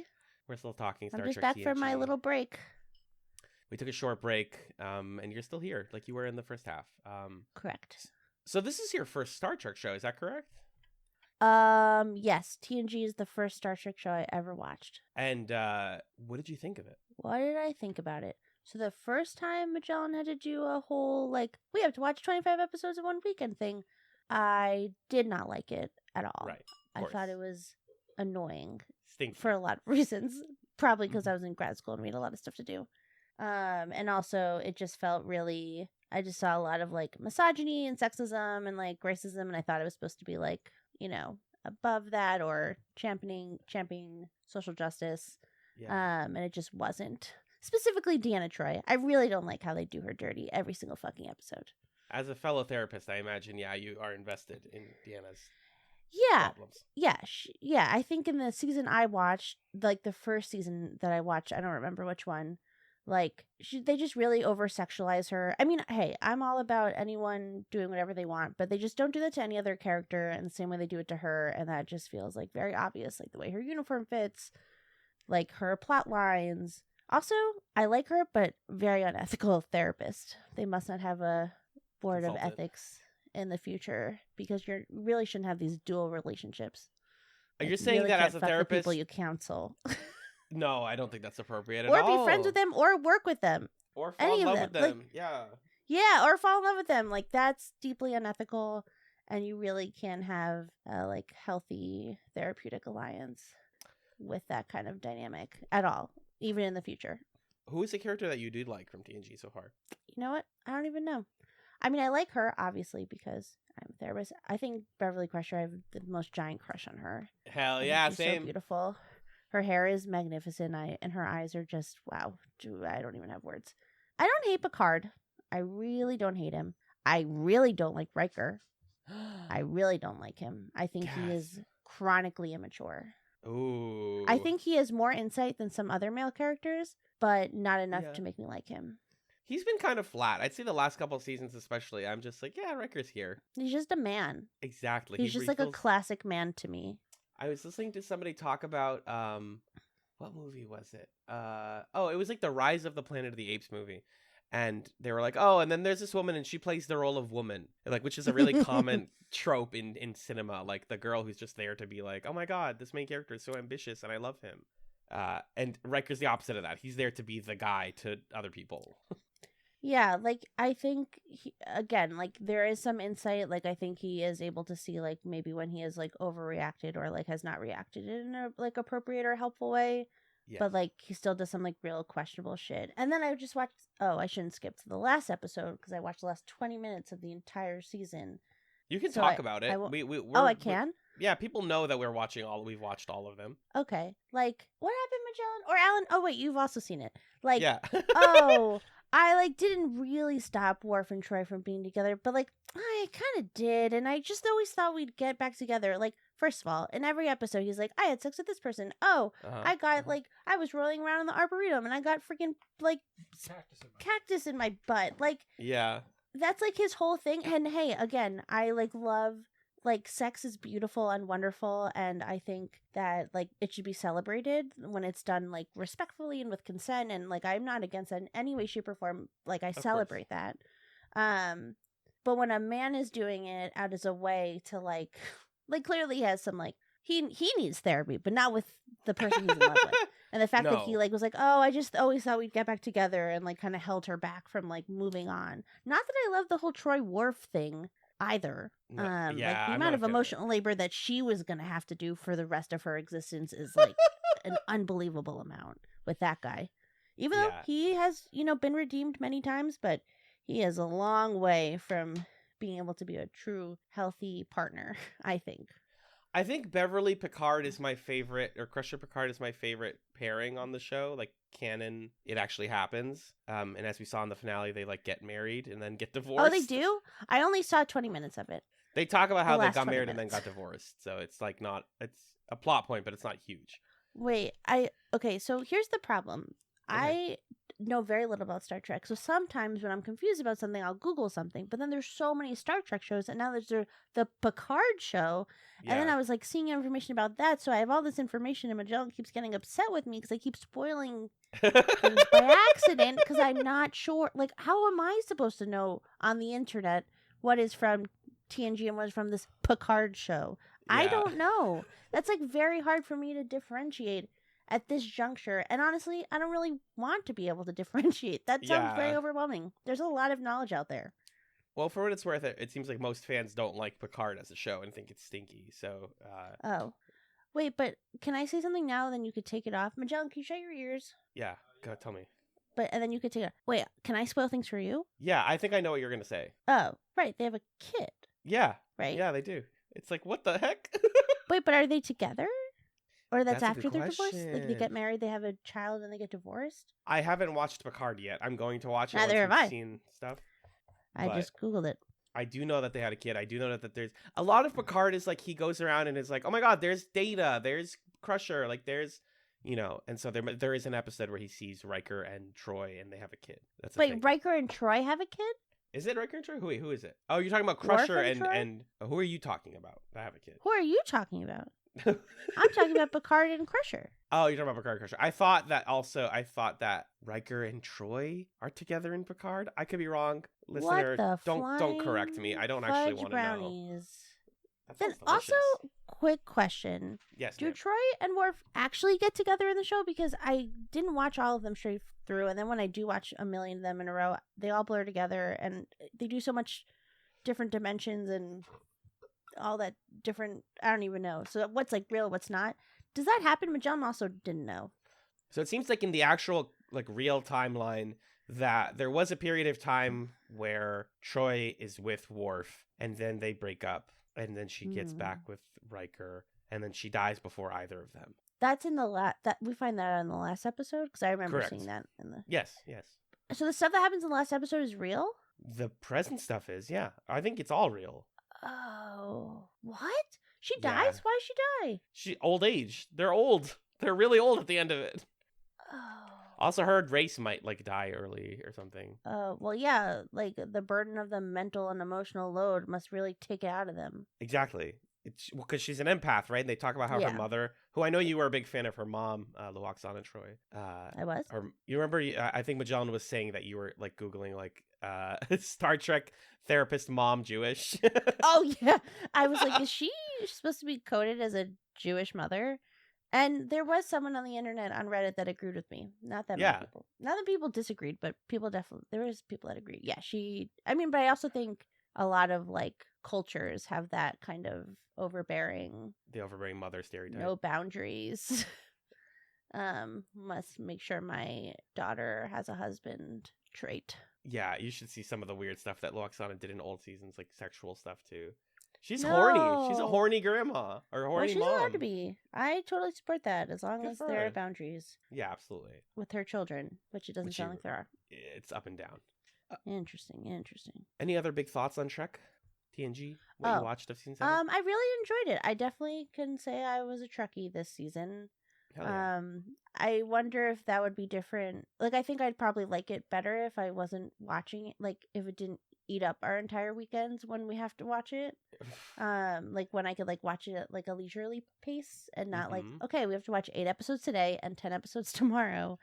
And almost every any activity that we're doing inside our apartment, like cooking, like socializing the foster kittens, playing a game with our roommate, Star Trek is on in the background. So I think I would probably enjoy it more watching it at a leisurely pace. So I'm hoping to encourage Magellan for the next time you guys have to watch Star Trek to do it maybe like 1 or 2 every week. That'd be a but I don't great think that'll idea. happen. That's how I do it. Magellan. It's a good idea. Yeah. Or Magellan gets a job where he could also watch stuff at work. Ooh. Yeah, that is the secret to why I'm able to do that. That's fair. Yeah. I He's admit watching that it on the privilege. subway. He's watching it when he's like doing the dishes. In the when we're shower. walking, when we're walking to Trader Joe's. Oh my gosh. What a kid. Well, I did get him something where he could watch stuff in the shower. Wait, what is it like covers his It's phone like or a something? thing. Yeah, because he used to hate Cool. showering, so we need to get him something to help it make it more tolerable. And it helped for a while. I'm glad. Yeah, Magellan's nodding. All right, well, I will not take up more of your listeners' time. Anything you'd like to plug, Amanda, before you go? What? Oh. Or do you want to give I a didn't chat know- some? You should recommend us something. What's something that you like this week? Something that made you happy? No, I want to come up with it right now. Well, Magellan and I have a podcast. Okay, what's it called? Yeah, what is it called? Well, it was for my capstone class in grad school on how social work grad school is not neurodivergent. Not only is it not neurodivergent affirming, but it is also not accessible to different types of learning. Right. And it was a great podcast, and Magellan will link it in the blurb or the what is it Episode called? description. The show notes. I'm really proud of it. And it was a really beautiful thing to do together since Magellan authored many of my papers for grad school. Wow, that's beautiful. I'm okay with admitting that. I would write the outline and do the research, but Magellan would do the writing part. Because grad school is not accessible to different types of learners and different ways of showing that you know and understand knowledge. Well said. And that's why I had a ghostwriter. Wow, All I right, didn't know here's this. that I'm learning so ghostwriter much. now. Bye, Amanda. Bye. Love you. Love you too. I just hit my flying pole. Oh no! Keeping all of this, guys. I hope you love this. Oh, you did a great job. You did great. Wait, my drink.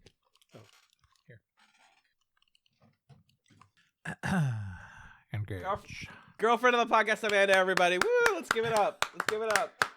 You have a thunderous applause button handy, Magellan? Yeah, hold on. Fuck, that's the wrong thing. You never get it! No, shit. There it is. Yeah, Amanda. Woo! Thank you, Amanda. That was awesome. What a wonderful little interlude for the podcast. Mm-hmm. All right, back into it, Majel. It's time to talk. We talked about how beautiful Wesley, very beautiful. We talked about how beautiful Beverly Crusher is, and now it's time to talk about 714 Sub Rosa. Sub Rosa. It's the episode where Beverly fucks a ghost. Alan, are you making that up? Are you exaggerating? Are you making a bit? No, I'm entirely No, not being even a little true. bit. That's basically Beverly's mom passes away at the funeral. She's given a candle. Her grandmother passes away. She's given a candle. It contains the spirit of a man that's been in love with her family for generations, and so he manifests as a ghost in her childhood home and has sex with her multiple times, and she almost stays with him forever and abandons the Enterprise until they save her at the end. This is the episode where Jonathan Frakes directed it, and I wish he would put the Steadicam away because it's already so weird. This is considered the worst episode of TNG. That's wrong. Yeah. That's just fully wrong. You know why? Who's saying that? A lot of people, like the fans. But here's the thing. It's bad. Like, it's pretty bad. It's also so fun and funny. Yeah. And crucially, maybe I should have asked Amanda what she thinks about this. People tend to make fun of episodes like this where women have a lot of sexual, conduct. She doesn't have sexual agency, to be fair. That's important to note. But she is engaging in sexual acts. And for people to say like that makes the episode somehow less valuable, I disagree with. I think we should show that people have sex in the Star Trek world. Like, that's totally fine. I do want Picard to say the phrase exceptionally vigorous libidos every day for the rest of my life. Yeah. I mean, it's also just like this. All this is a corny, weird, melodramatic genre pastiche, right? Yeah. It's just that like all the other corny melodramatic genre pastiches that the show has done that have been bad are like Sherlock Holmes or like frickin', oh, I'm a gangsta guy or whatever. Right. Like boomer dude stuff. And this is like Dime store romance historical novel. period piece romance novel. Exactly. Like a little bit of, kind of what's the word I'm looking for? Occult, like whatever. There's a ghost. I'm in love with a ghost and he's Scottish, and Yeah. it was fine. It was fun. Like I had a hard time ranking this one, figuring out where it landed. I think this might be the first so bad it's good episode, or bad but actually good, in a long time. But it could also just be like a B tier episode because Gates McFadden absolutely kills it in this one, except for all the weird parts where she's like having an orgasm or whatever. But like the bit in the graveyard at the end is great. So I don't know. To say that this one is the worst episode of the series, I think you're telling on yourself a little bit if that's your opinion, to be honest. Also, it's not boring. Like, we always say No. this on chats. The worst thing that any piece of art can be is boring or unengaging. And Yeah. this is hilarious. It's meant to be funny. It's not trying to be ultra serious and then turning out to be funny. It's definitely Right. comedic. The way that they're like the exceptionally vigorous libido. It's like, that's a comedic line. I wrote in my notes, I wish I took an edible before this. I would have heightened the enjoyment of this episode by tenfold. The freaking graveyard scene has graves for Vader and McFly. We know what you're doing. You're a bunch of nerds writing this. Like, I know that everybody involved in this was a big dork and somebody probably wanted to just make a horny episode. And I think it has this reputation for being a stinky pile of trash because, again, it's just about Crusher. It barely feels like a Star Trek episode, to be fair. But we've seen better and worse episodes that didn't feel like Star Trek. We've said this before. Yeah, 100%. The part where the grandmother comes out of the grave for a second and like attacks Beverly, that was awesome. That's pretty funny. It's just entertaining. I think Yeah. low B, high C for me, just because like it's just barely a Star Trek episode. It's like a Goosebumps episode or like a horny Goosebumps, but I think bad but actually good, just for the Okay. sake of using that category one last Sure. time. Yeah, I think it is the epitome of that type of episode. God, one of the weirdest episodes to one of the fucking best episodes of the series, huh? Here we are. Oh my lord, yeah. It's 7:15 Lower Decks, the much hyped episode about a day in the life of a couple of junior officers who have normal people problems and they stress about their jobs.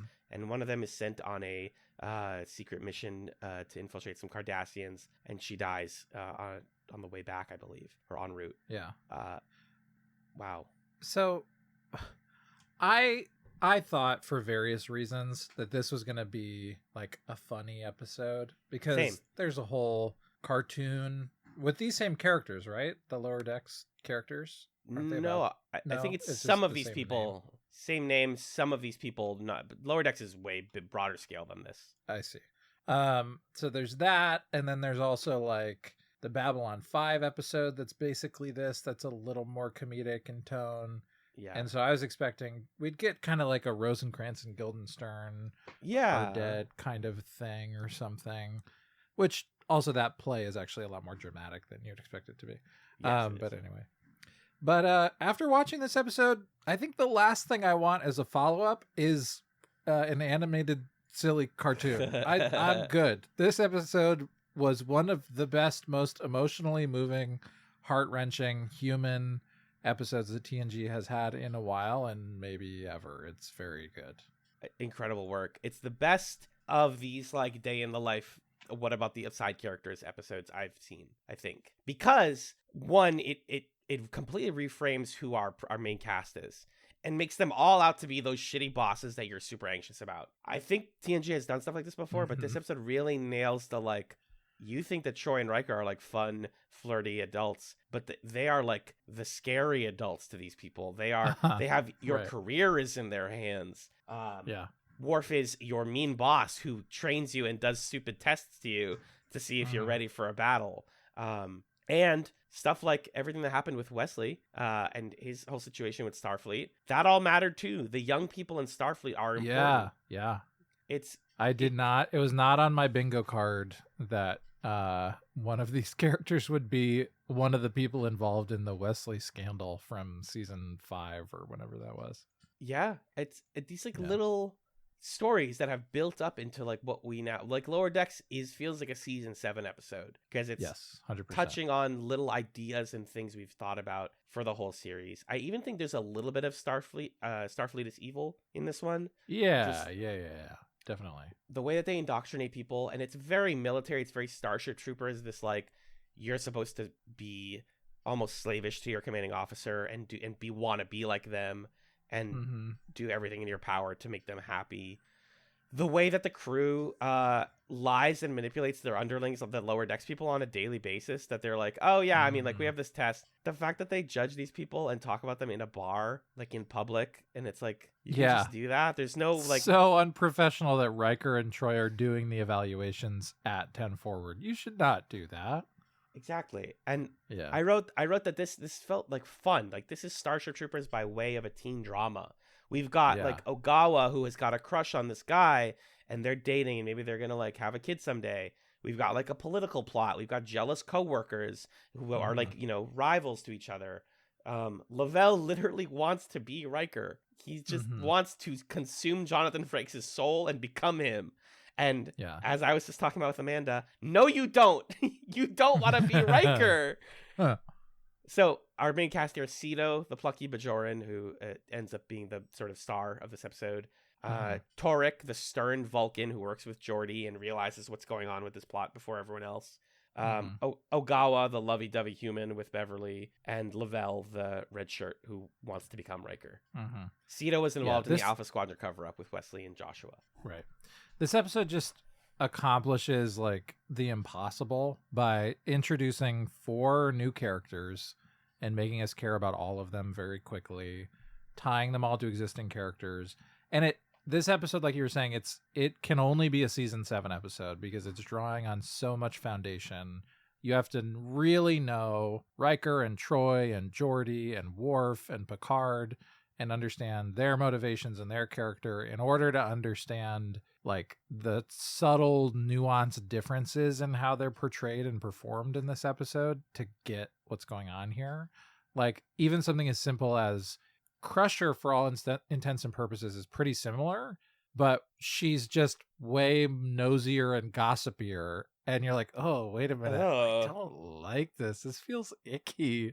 Right. Yuck. And then also it is one of the like more subtle DS9 tie-in episodes with the Bajoran Cardassian stuff. That actually works pretty well and makes me want to go watch DS9 right now to understand that conflict a little more and explore it more. Sure. Let's do it. Yeah, let's do it. So I really like this one.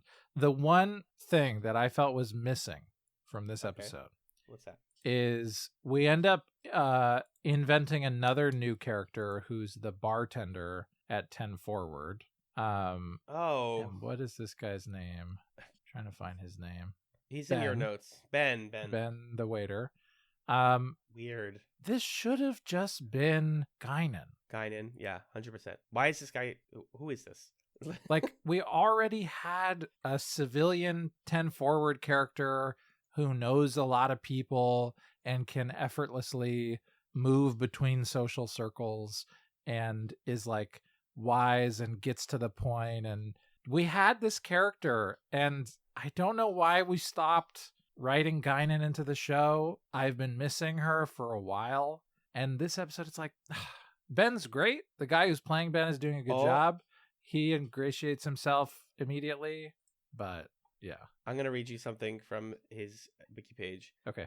So my argument was going to be that they picked Ben because he can play poker with the crew. Guinan would not have played poker with the crew. But here's sure she would have.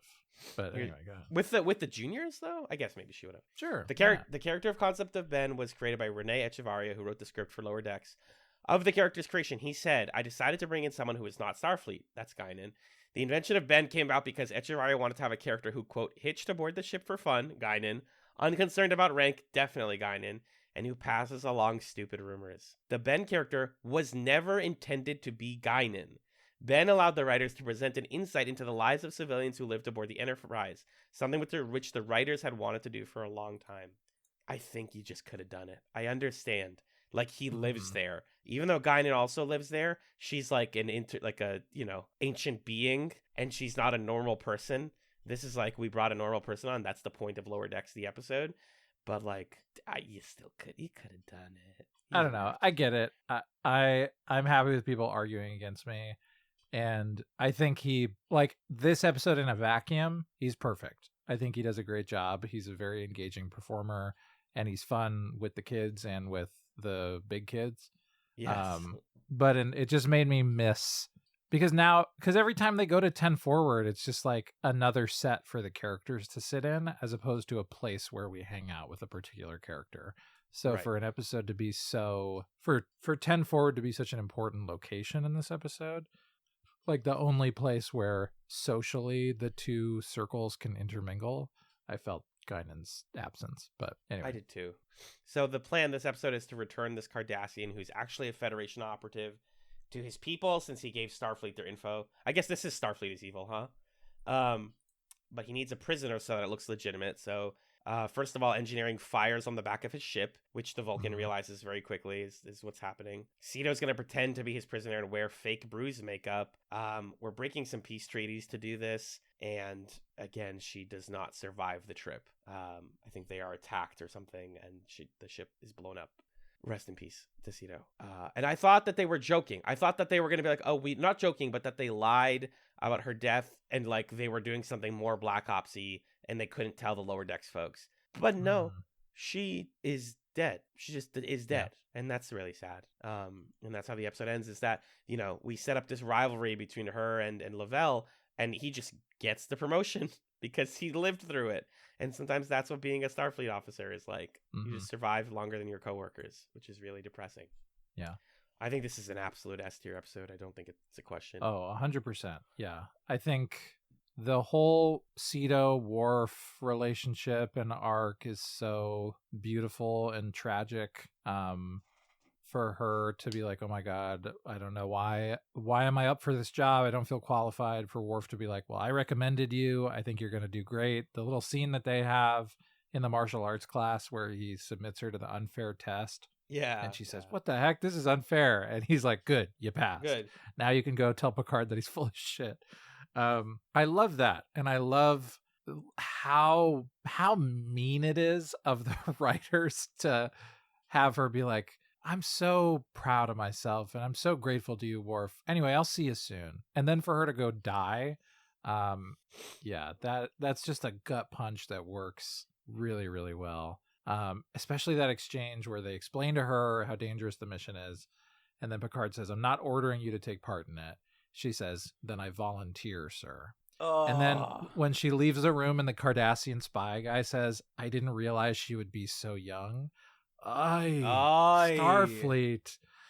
Golly gee. You are willing to put a teenager through that. Nice job, guys. Yeah, so it's just this perfect, like, really, really kind people who, at the end of the day, are soldiers for, like, a messed up fascist regime. Empire. Yeah. Fascist like regime.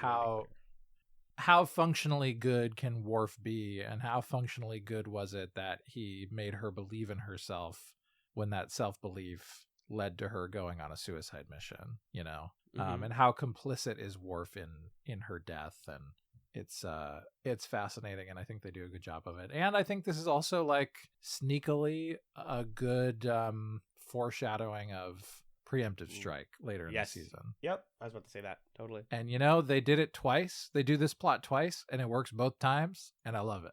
And I love it. Yeah. I want to talk about the fucking Maquis so badly. Let's get there. Yeah, Lower Decks S tier, easy peasy. Absolutely, dude. 716 though. This is Thine Own Self. Oh, this is the episode where Data ends up in D&D world and poisons everybody with a bunch of moon rocks. Oh my God. This is a perfect split of like dumb, bad plot and pretty good plot, actually. Yeah. All the data stuff is boring as hell and so means predictable. Nothing. It's also just like he has amnesia the whole time Uh-huh. and then regains some of his abilities, but doesn't regain his knowledge of the word or the concept of radioactivity. So it's this real arbitrary, narratively appropriate amnesia that I guess helps this society learn to accept outsiders or something. But like, what is the thing that I as a viewer take away from this story? Because everybody gathers around at the end on the Enterprise and it's like, Data, do you remember anything? And he says, no, not really. And they say, well, the society loves you, so I guess you did something good. And he's like, I'm wearing a weird shirt, so it must have been a pretty good episode. Like, why did I watch that? This is just, to me, proof that this season does not need to be 25 episodes. Yeah. And this episode only exists so that someone can turn on their TV and say, oh, Star Trek's on. Okay, well, that's fun. Oh, Data's doing stuff. All right, sure. Sorry. Jaden. But it's just a big fat nothing.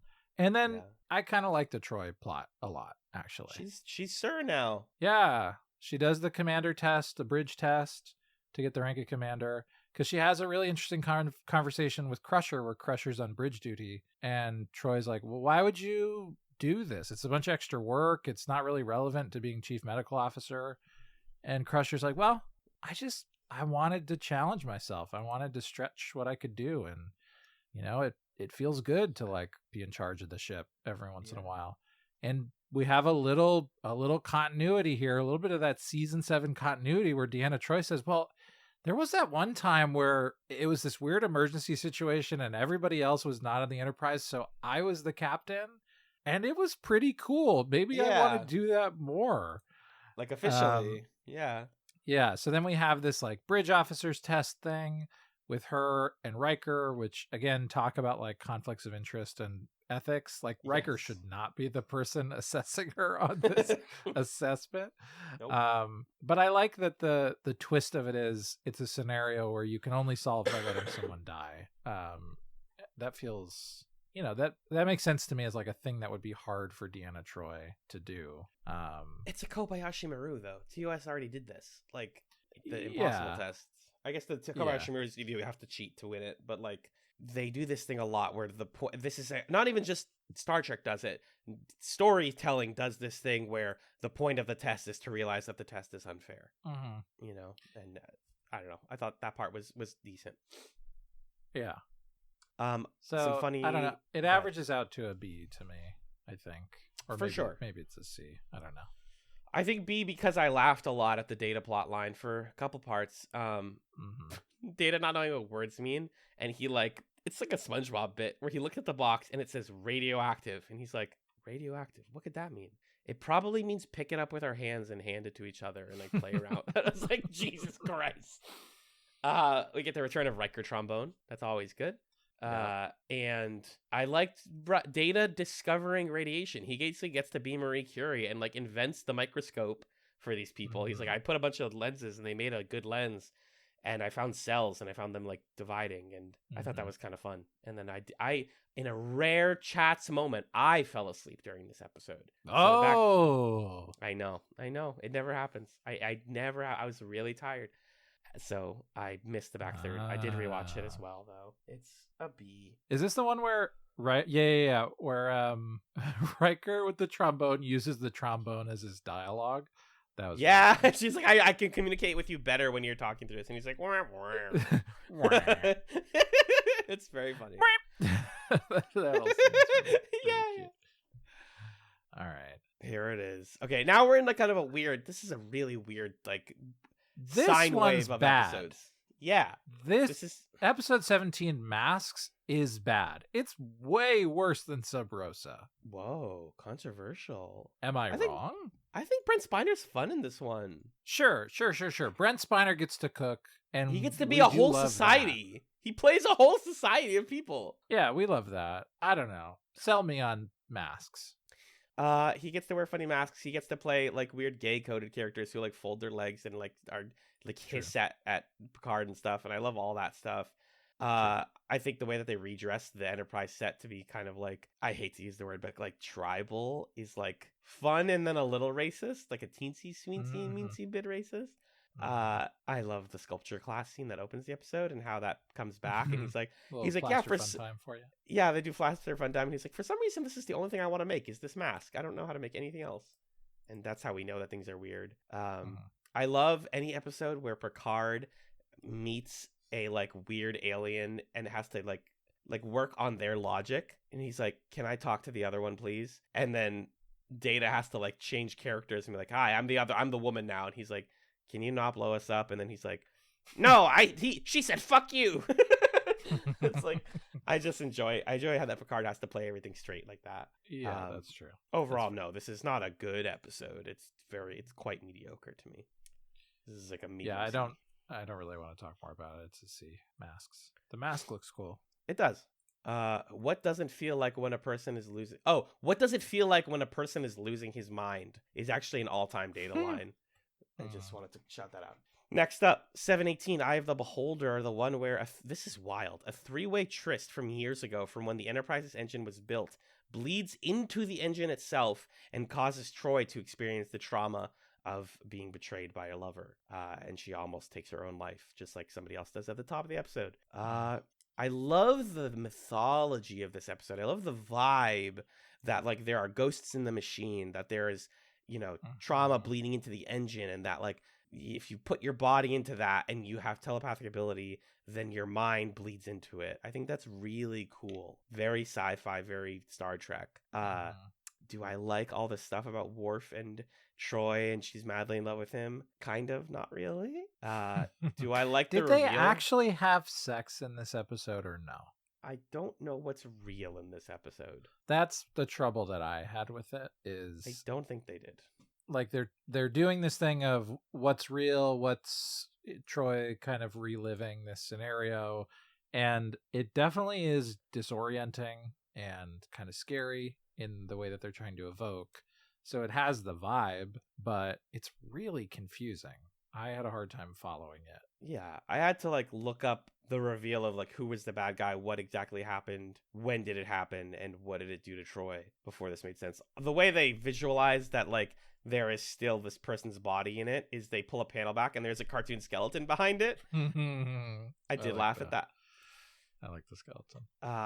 Something I noticed that TNG has been doing a lot, especially this season, is people using their security override codes, where they'll be like, computer, like call into Riker's phone line directly, and it's like, I can't do that. And then they're like, use Troy's authorization code XL7555. And there is no point in having security levels if everybody has an override code, in my opinion. Like, I just noticed that kept happening, and this episode had a ton of it. I think it got really weird really fast. I had to write down what happened in the background with Pierce and Marla, and then I realized I don't know why I'm writing this, because it doesn't matter. I think this is a low B, maybe a high C. Yeah, I think I put a B for it. I think this is the first time I ever heard Crusher refer to Deanna as Miss Troy. Miss Troy? Yeah. Yeah, she's a freak like I guess that. that's like she's a commander now, and that's what's going on there or something. I think that's what it is, yes. So that's also, this episode references the Warp 5 thing from Forces of Nature. Yes, it does. I thought that was cool. Yeah. Moving right along, a couple stinkers. Well, no, a stinker. 719 Genesis. It's a Barclay episode. Thumbs up. It's a spot heavy episode. Huge thumbs up. It's an episode where everybody on the Enterprise devolves into a previous state. Huh? But not all the same one? Pissed me off. The final Reg Barclay episode, and he's barely in it. Yeah, he turns into like a spider guy or something. Like, fuck they reference that off screen. He turned into a spider. Oh, fuck you! Because what you promised me early in the episode is Data saying, "Hey, Spot is pregnant. She's gonna give birth to a litter of kittens soon. Reginald Barclay, will you please take care of her while she's ready to give birth?" Give me that for 45 minutes. You don't need to come up with a thing. Yeah. You don't need a premise. You don't need science in this fiction. You don't need like, everybody's devolving. Oh my God, now we got to figure out, Deanna's going to turn into an amphibian, and Worf is like a scary guy, and Picard's going to turn into a little monkey. Whoa, better be careful. And now Spot's a lizard. I'm so scared. No, give me 45 5 minutes of Reginald Barclay tending to newly born kittens. That's all I wanted, Star Trek TNG, and you screwed me over on this episode. F tier. Oh my god. No, I'm just kidding. It's not Troy F tier. is a frog, It's a dude. C. It's a C tier episode. Hold on. Troy becomes a frog. That was The gross parts- and kind of scary. So they did. a Yeah, good there job, was I legit guess. scary. The part where Riker is so devolved that he doesn't remember his way to call Starfleet is kind of scary. Mhm. He's like, call Starfleet for help, and she's like, the computer's like, what's the override code? And he's like, I don't know it. And I was like, whoa, that's kind of scary and Mhm. good. I wrote, I'm paying attention fully, and I do not know what's going on, which is a really bad sign. I think ultimately you're right. This episode leans way too hard into the sci-fi and way too hard away from the human element. And Right. I need like either 50-50 or 75-25 human sci-fi. Those of it. Right. the Especially ratio when balance. this is like the 5th to last episode or whatever. Yeah. I want character relationships. I don't want you to invent a problem of the week. I want to have like a thing that ties it all together. Like if you're going to do Barclay, who's had for a couple seasons now an episode every season, there's stuff to draw on there and to explore. Like let's do that and let's figure out what's up with this guy, what makes him tick, and give him a little send off. Because at the end, all we get is Troy being like, oh, shoot, he turned into a Spider-Man. He's going to need a lot of therapy after this one. Ay, jeez Louise. I will say, C-tier. and I'm not just saying this to be nice, this is Gates McFadden's only episode that she directed. It's actually pretty The well direction directed. is great. It's very Yes. scary. Yes, it's very scary. I think it's so funny when Picard is like so scared and Data's like, you just became a prey, and so everything is a predator to you. And he's like, I think we're gonna die. Like Scoob. He like becomes Shaggy. That part's hilarious. Yeah. No, it's successfully visually horror. The Yeah. script is bad and makes me mad. Brandon Braga. Brandon Braga. C? See. C. Yeah, you're saying yes in Spanish. Moving right along, we're nearing the end here. 720 Journey's End. Oh, this one's heavy. This is the one where Picard has to reckon with years of genocide in his family while negotiating with an indigenous tribe's exile. Meanwhile, Mhm. in addition to that extremely heavy plot, Wesley joins the Traveler from season 1 in like the 5th dimension to go explore the world. Okay, let's talk about the Wesley plot real quick. What the hell are you talking about? We haven't seen Wesley in like 3 years or something.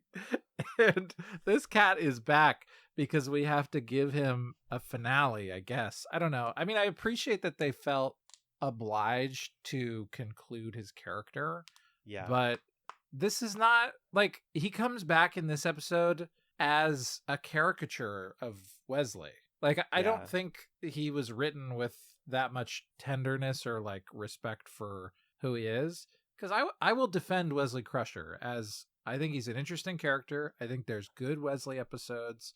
I think Will Wheaton does a good job. I think in this episode, he's like, I'm mad. Why are you mad, Wesley? Because I'm a teenager. That's why. Also, I don't want to go to school anymore. Why not? Because I don't like it and my dad's dead. Ah! Okay, fine. He's a bit So of a what are you piss going to do baby in this one. instead? What'd you say? He's a bit of a piss baby in this one. That's true. What you're saying. Yeah, is he's a piss baby. And then they're like, okay, well, here's this Native American guy who's going to do all of this tropey bullshit. And then the guy's like, just kidding. I'm the Traveler. And you're like, okay, bye. See you later. I don't know. A lot of thoughts. I think Wesley coming back and being depressed by Starfleet is technically a Starfleet is evil, because he's like, they just Yeah. want me to do all these stupid rules and they have all these things that I don't agree with and I just have to keep doing them, and I pretended I liked it to make you guys happy. And Mhm. his mom, similar to Worf with his son, his mom is like, if you don't like it, you probably shouldn't be there.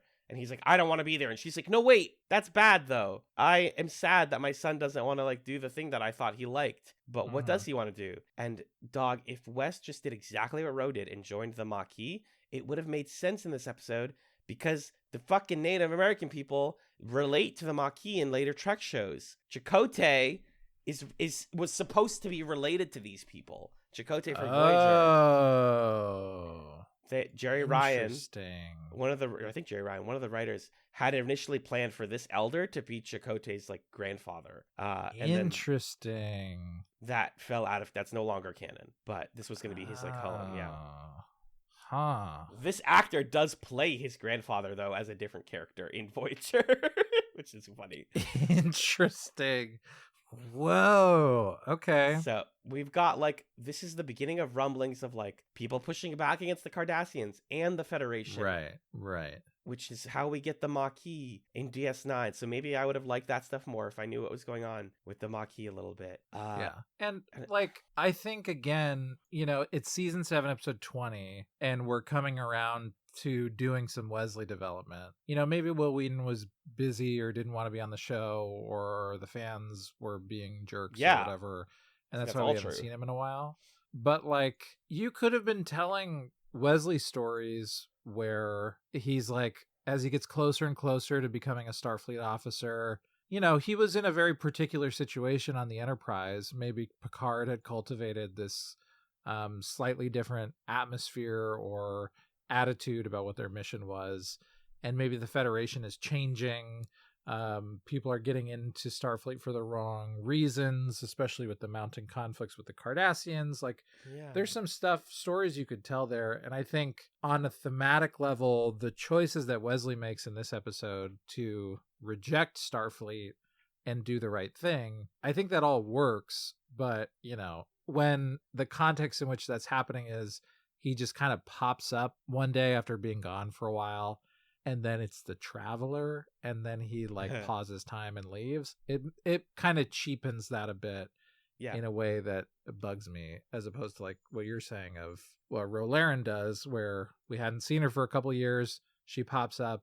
She makes these very meaningful philosophical choices that have wider ramifications. And it's like, oh shit, that was the right way to like bring a character back and send them off. So yeah, and I get it. Like the Wesley treatment here. What were you saying? I didn't love the Wesley treatment here. Was my final thought. No, I think that it also ties into what you're saying, that Will Wheaton was treated like crap on the show, and they had to ask him to come back, and by doing that, they also had to instantly write him off permanently. Like, by putting him with the Traveler, they never have to ever bring him back, because the Traveler exists beyond. He's like cute, like he can just go anywhere. So you never have to do anything with him again. So in a way, it's like, oh, we gave him a send-off that some people might like. But now I finally understand why the fan complaint of Wesley was, one of the complaints was, he's just a special boy. We just give him the ability to travel between all the worlds now, like, and see society for what it really is. Right. And we're not going to, why does he get that just because he's Wesley? Like, that's a totally valid complaint of this character. I think this is a B episode because of how it feels, Wes. Well, let's talk about all of the Native American stuff. Oh, sure, now. That too. Yeah. I wanted to get the Wesley stuff out of the way. Sorry, yeah. This is, I have very mixed feelings about it, because on the one hand, like, it's your classic, there's like an X-Files episode, I can't remember what it's called, but it came out around the same time, and I feel very similarly.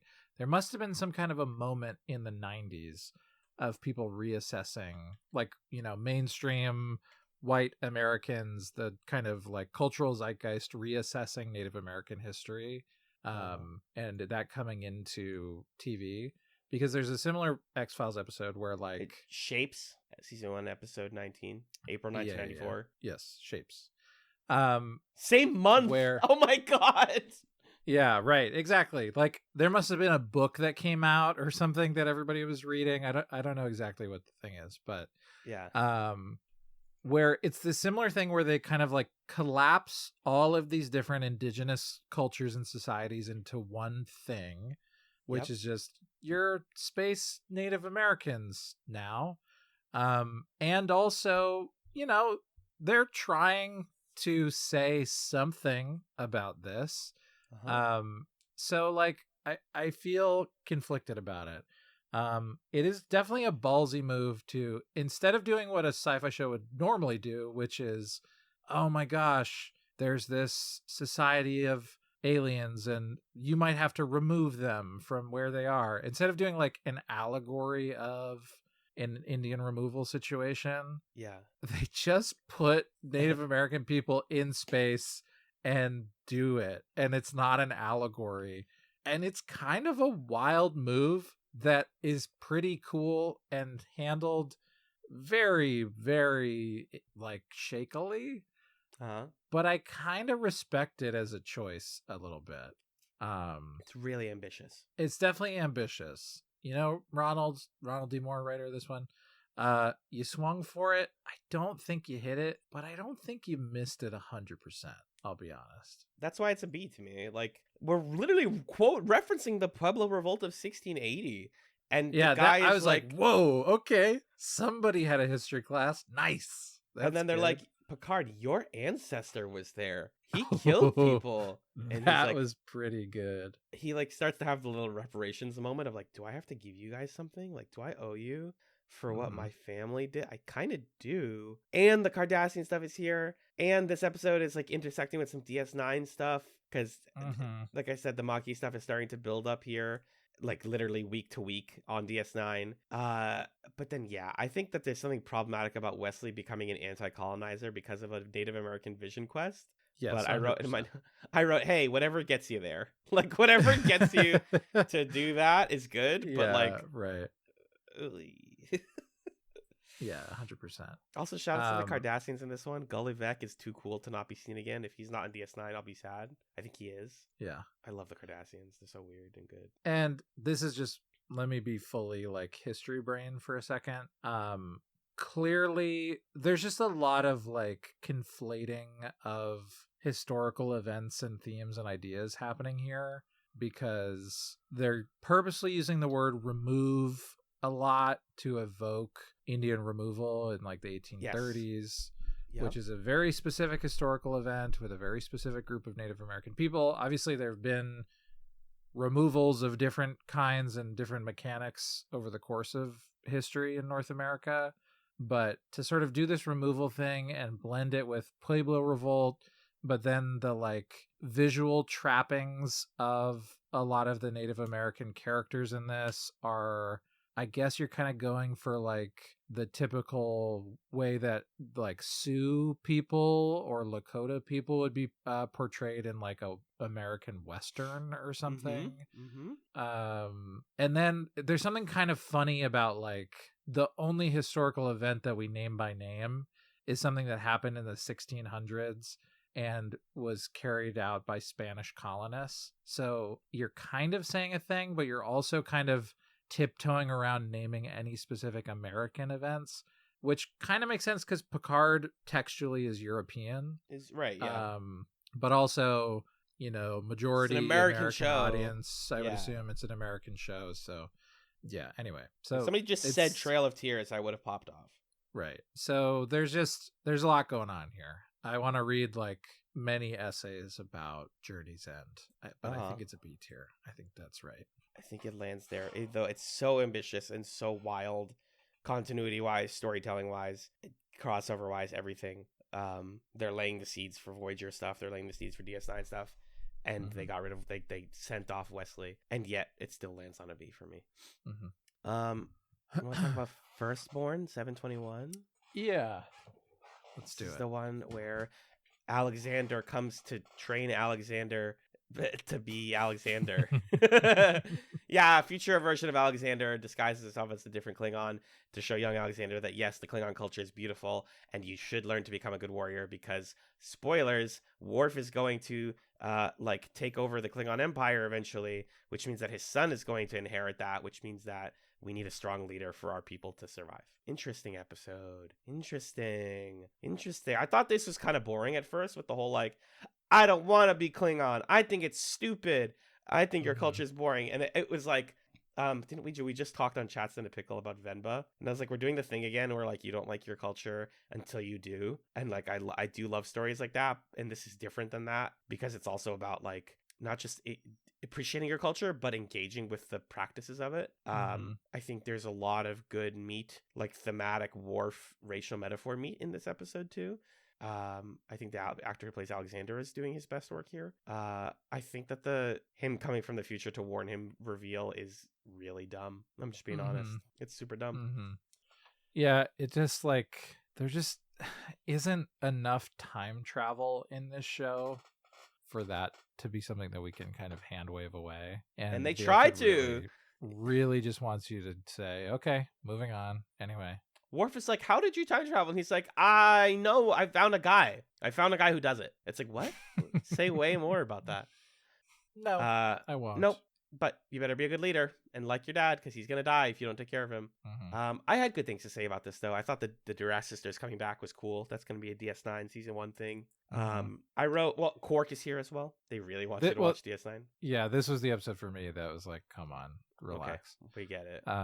Because Riker's like, I heard about this thing that happened on Deep Space Nine. yeah. It's like... It kind of felt like... when they were calling Quark, it felt like back when The Daily Show and The Colbert Report would end or would air one after the other. And at the end of The Daily Show, Jon Stewart would like call Stephen Colbert or whatever and be like, hey, what's going on, Stephen, to get you to watch the next thing. You're like, whoa. So it's a little corny to me. The uncle or whatever who tells Alexander, you need to visit home. The Klingon homeworld is beautiful. I know you think there's a lot of conflict there, but you have cousins that want to see you. And the ocean is so clear that you can see the bottom of it. Is like verbatim the way my dad sold me on visiting Syria. And that really weirded me out. I was like, oh my God. Like the water thing, the cousins thing, the don't worry about the conflict thing. And I was like, whoa, so, did somebody know? Like, what's going on? Yeah. I wrote... There's a red shirt that comes up on the show a few times that always gets kicked off of her desk at the on the bridge. She looks like Brian Jordan Alvarez's wellness character with the wig, Wendy or whatever her name is. I wrote in my notes later what her name is in her final episode. I don't remember what it is right now, but Worf has an incredible diss when the Duras sisters are like, "You tarnish our name," and he says, "You cannot tarnish a rusted blade." And it's like, damn. Okay. Damn, that's nice. Really good. This is a B, I think, right? Definitely. Solid B. Definitely. Okay. Let's do the next two real quick. Sure. Real quick on the next two. 722 Bloodlines. Picard has a secret son, except it's actually a plot motivated by the father of the bad guy from the battle in season 1. His son is a criminal. Oh no, what if I have a son? You know what? I've decided I will love my son, and I will defend him. He's actually not your son. This guy literally modified his DNA to seem like your son. You didn't have a son. Don't worry about it. What? Why? That's such a cop-out. Let him be his son. Let Picard have a son. I know. Who would have thought? This is your 4th to last episode. You only have 3 more in the chamber after this. Yeah. And you're going to do a sequel to episode 9 of the show? That's your move? Very weird. Very weird. Very choice. Weird. And you could have just, like, again, you don't need to come up with science here. If you really just want to do a thing where Picard has a son with somebody who was a lover of his in the past, I think that actually would work really well, because Picard has had multiple episodes where he's like mulled over, oh, should I have stayed and not gone to the academy? Did I make a mistake? Like, give him a son. With the lady from the one episode where he went into the holodeck France Cafe thing. You already laid the groundwork for this. Yeah. But instead they say, yeah, well, there's this one lady that you've never heard of that I had sex with 24 years ago, so maybe her. And Riker's like, what? We've been friends for 7 seasons and you had to make up a new character to emotionally invest me in this plot? Yeah, why? Picard. Come on, man. C tier episode. C tier. Easy peasy. Let's move on. Emergence 723. The quote-unquote ultimate holodeck episode where the ship develops a consciousness and it wants to have ship babies, but the way we explore that is through an Murder on the Orient Express holodeck adventure. This, like, kind of sucks, dude. I was so bummed out. Because these last few, or this one and the few before it, I was watching with Amanda and our roommate Sam, who was on one of our pickle episodes. Yep. And we were playing Phase 10, fun game. Might be my chat some later. We'll see. And we were just playing episodes. And I got so excited when they were doing freaking Prospero, holodeck stuff, and then they get run over by a train.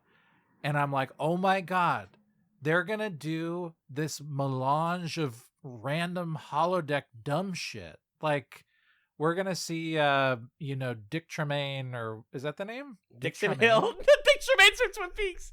Dixon Hill. Dixon Hill. Like, we're gonna see Dixon Hill meet Abraham Lincoln, and they're gonna go to like freaking ancient Rome, and they're gonna do like the whole thing, throw the kitchen sink in there, and instead they just raid the like costume closet of the studio and hang out in a train car for 40 minutes. And it's so boring. Oh. Come on. Do people like this episode? I don't know. Tell me if you like this episode. I found it dreadful, especially here in the midnight hour. Yeah. I think it's a hard C for me, and that's a sad thing to say because it's the holodeck episode of the season, but holy Stromboli. Yeah, TNG, I don't mean what to do be you mean? a grumpy Gus here. I feel like I'm being a little harsh on stuff right now, but it's also like, We're about to get to the best 2 episodes of This TNG. like this is it. You know? This is it. This is what you got when it's it. What have you got? Because this is it. But, they came with some heat in these last 2 episodes, and I want to talk about them. Me too. So I wrote C for effort, but I was bored. And then we get Preemptive Strike, which is one of the finest my hours of goodness. television I've ever fucking seen. Rolaren! Rolaren! The Maquis! Directed by Patrick Stewart! The Cardassian conflict! It's all in here, babes! It's all here! Golubeck is back! Colonel Nechayev is back. Everything is building to this beautiful, beautiful work of art that is Preemptive Strike. Holy smokes, dude. Yeah. Whew. Rolaren is brought back after training. Picard makes a comment that she's much more buff than she was before. He's like, you've been working out. She's like, I know, I'm a lesbian. She doesn't say that. I say that. They assign her to infiltrate the Maquis, which, if you don't know, I've been saying the word over and over again, is a faction that's separate, basically a splinter faction from the Federation of people who don't agree with the Federation's ideals and have kind of done their own thing and are like trying to form a society on their own. However, when she infiltrates them, she realizes that they're really cool and they make a lot of the food that she likes, and they like the food that she likes, and they like the culture. And so she goes, I feel conflicted about my connection to Picard, who's like a father figure to me, and my connection to my morals. And she makes the right decision at the end and betrays Starfleet and joins the Maquis. They committed, you guys. They fully committed. So good. So good. We've got some Cardassian lore. We learn about the DMZ that's been built that we didn't even understand has happened this whole time. There's a DMZ between Starfleet and the Cardassians. I wonder if that's ever going to blow up into a full-blown conflict. We've got this new faction that we didn't know about. I've been talking about how the Federation is evil. The Federation is evil. Well, there are people in the universe of Star Trek who know that and made their own faction. I am so excited to see what they do with this in DS9. I also am going to be realistic and say it's 1994. They made a rebel faction. I'm going to guarantee you within 1 season of DS9, they're going to go, the rebels are too violent. I mean, I agree with their ideology, but like they're going about it in the wrong way. And they're going to equivocate and they're going to say that Starfleet's ultimately the good guys. And I'm going to be mad about it. I'm just saying that I'm shooting my shot. But for now, Rolaren joining the Maquis, this episode slaps. I love it. I just had a great time. Yeah. Rolaren is an awesome character. I wish we would have seen more of her. I kind of wish that it had happened where she was going to be like a main character on DS9, but also Kira seemed cool from the DS9 pilot, so right. Maybe that'll all be fine. This is a perfect close to Rolaren as a character. She always was kind of like doing what she felt was right. She was always motivated by interpersonal relationships more than an institutional sense of, duty or honor or whatever. And so I kind of loved that in the second to last episode of the show, instead of doing the warm and tender, everybody goes to the shawarma place after we save New York City thing. That does happen in the last episode, but like we don't spend the second to last episode kind of wearing our laurels. What is that? Rolling around resting on our laurels. We don't spend the second to last episode resting on our laurels. We do this thing where it's like, hey, look, here's a character who joined the Enterprise because it really meant something to her, and here's why she leaves it. and Yes. disagrees with Picard.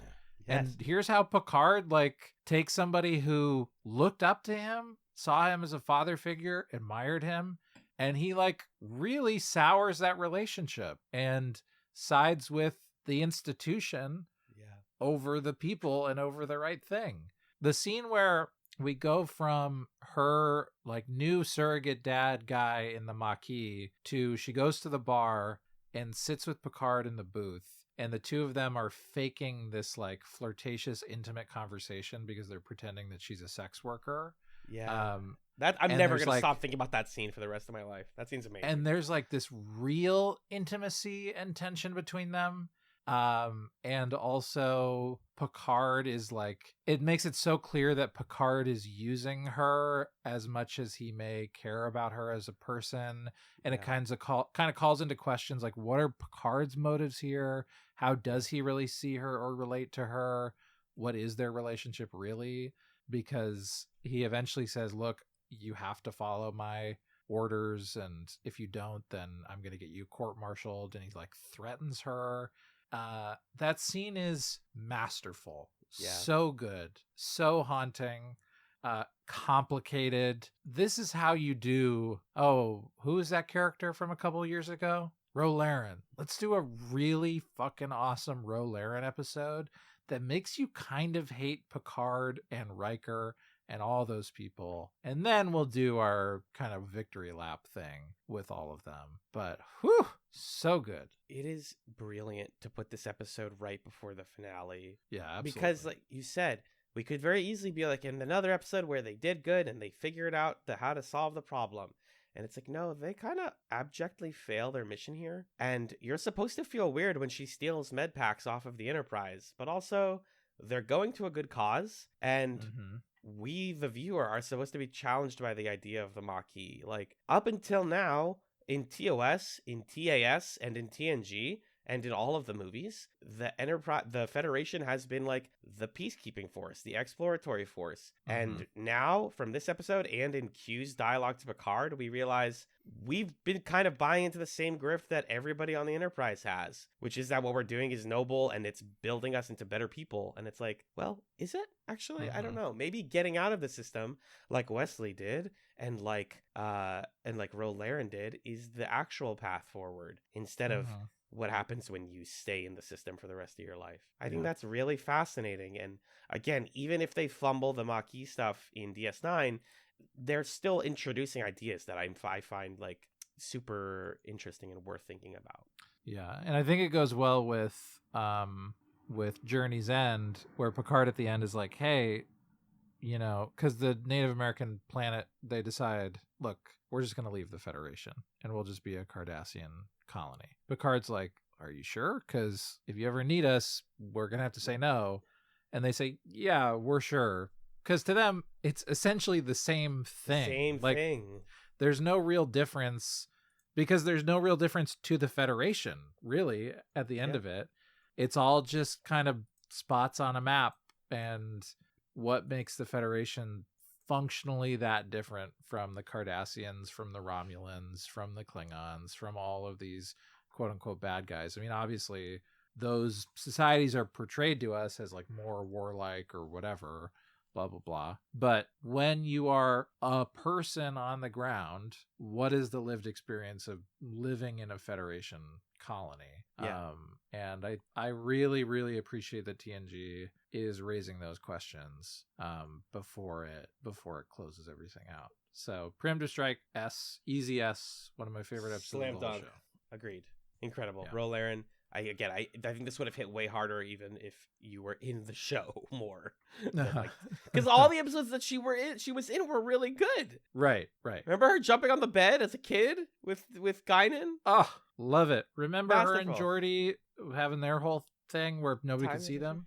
Yeah, masterful. Fun stuff. And speaking of fun stuff, that brings us to the finale of Star Trek The Next Generation, episodes 25 and 26, All Good Things. I love, so one of the funny quirks of Memory Alpha is that whenever an episode is part of an arc, they tell you which, like, it's like, X of 1, X of 2. This Yeah. is Humanity on Trial, part 2 of 2, starting with episode 1 of season 1, Encounter at Farpoint. Humanity is finally done being on trial. Okay, let me get it right out the gate. I've talked about this in the last TrekChatz. In the intervening years, the year that we've done TrekChatz, I've discovered my love of Q Card, which is the ship dynamic between Q and Picard. Any Q episode I'm going to like more than the actual quality episode. I acknowledge that most Q episodes are bad, despite him being good.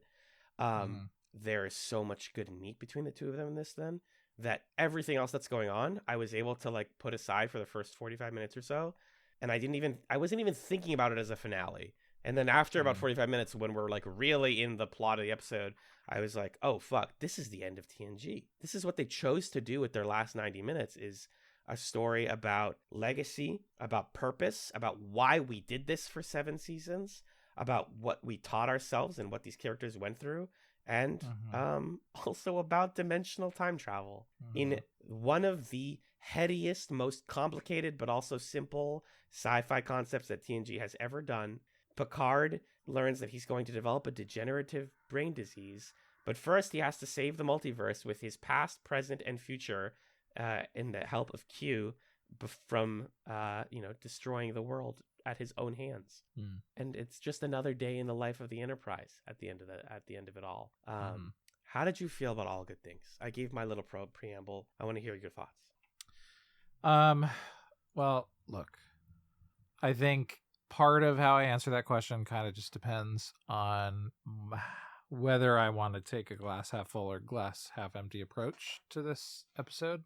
Yeah. I think it was built up to me too much, to be honest. Agreed. This is my version of analyzing it. That's like my glowing review of it as a finale to Star Trek TNG.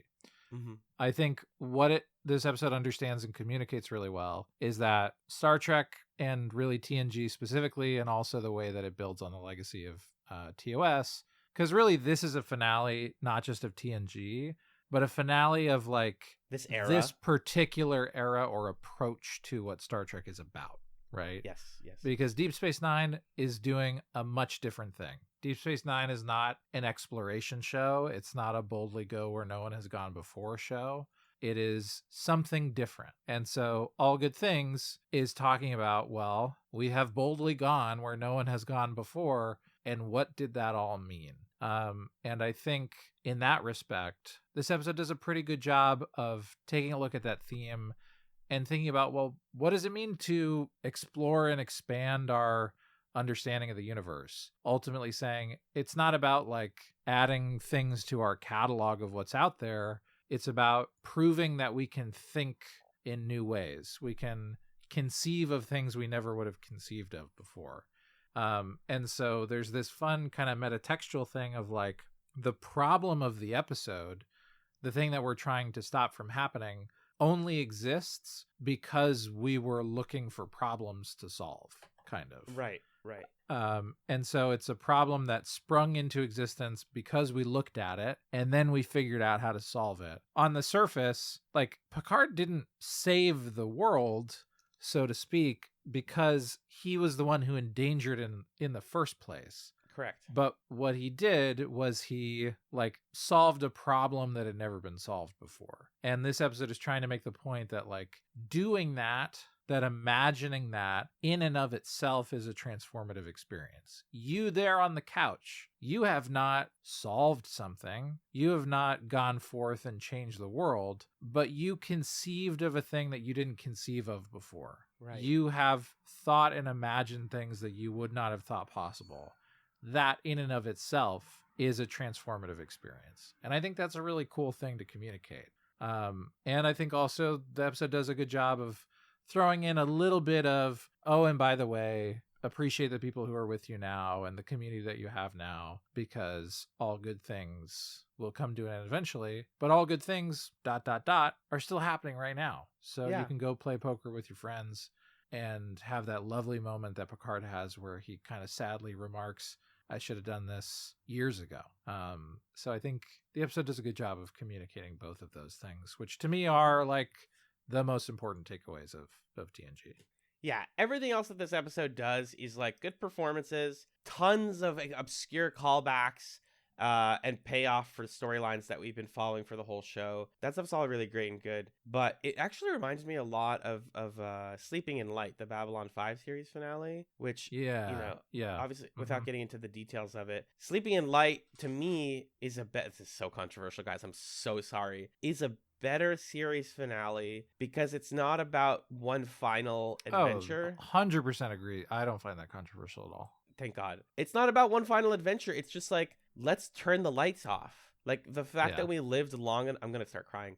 The fact that we can live long enough to turn the lights off on this is meaningful, and our work matters because we did it. And all good things is saying the same thing, but it also ends with like, and we're going to keep doing it. And you're right, Magellan. It is telling the viewer like, hey, go do something you've never done before. Go play, remember that life is very short and that you're going to get older. And you have the adventures you want to have right now. And I find that really inspiring and good. Maybe it's because we're, young people. But I think even if you're in like the future version of this storyline and you're in the twilight years of your life, then this episode can cause you to go like, I did have some good freaking adventures with my friends.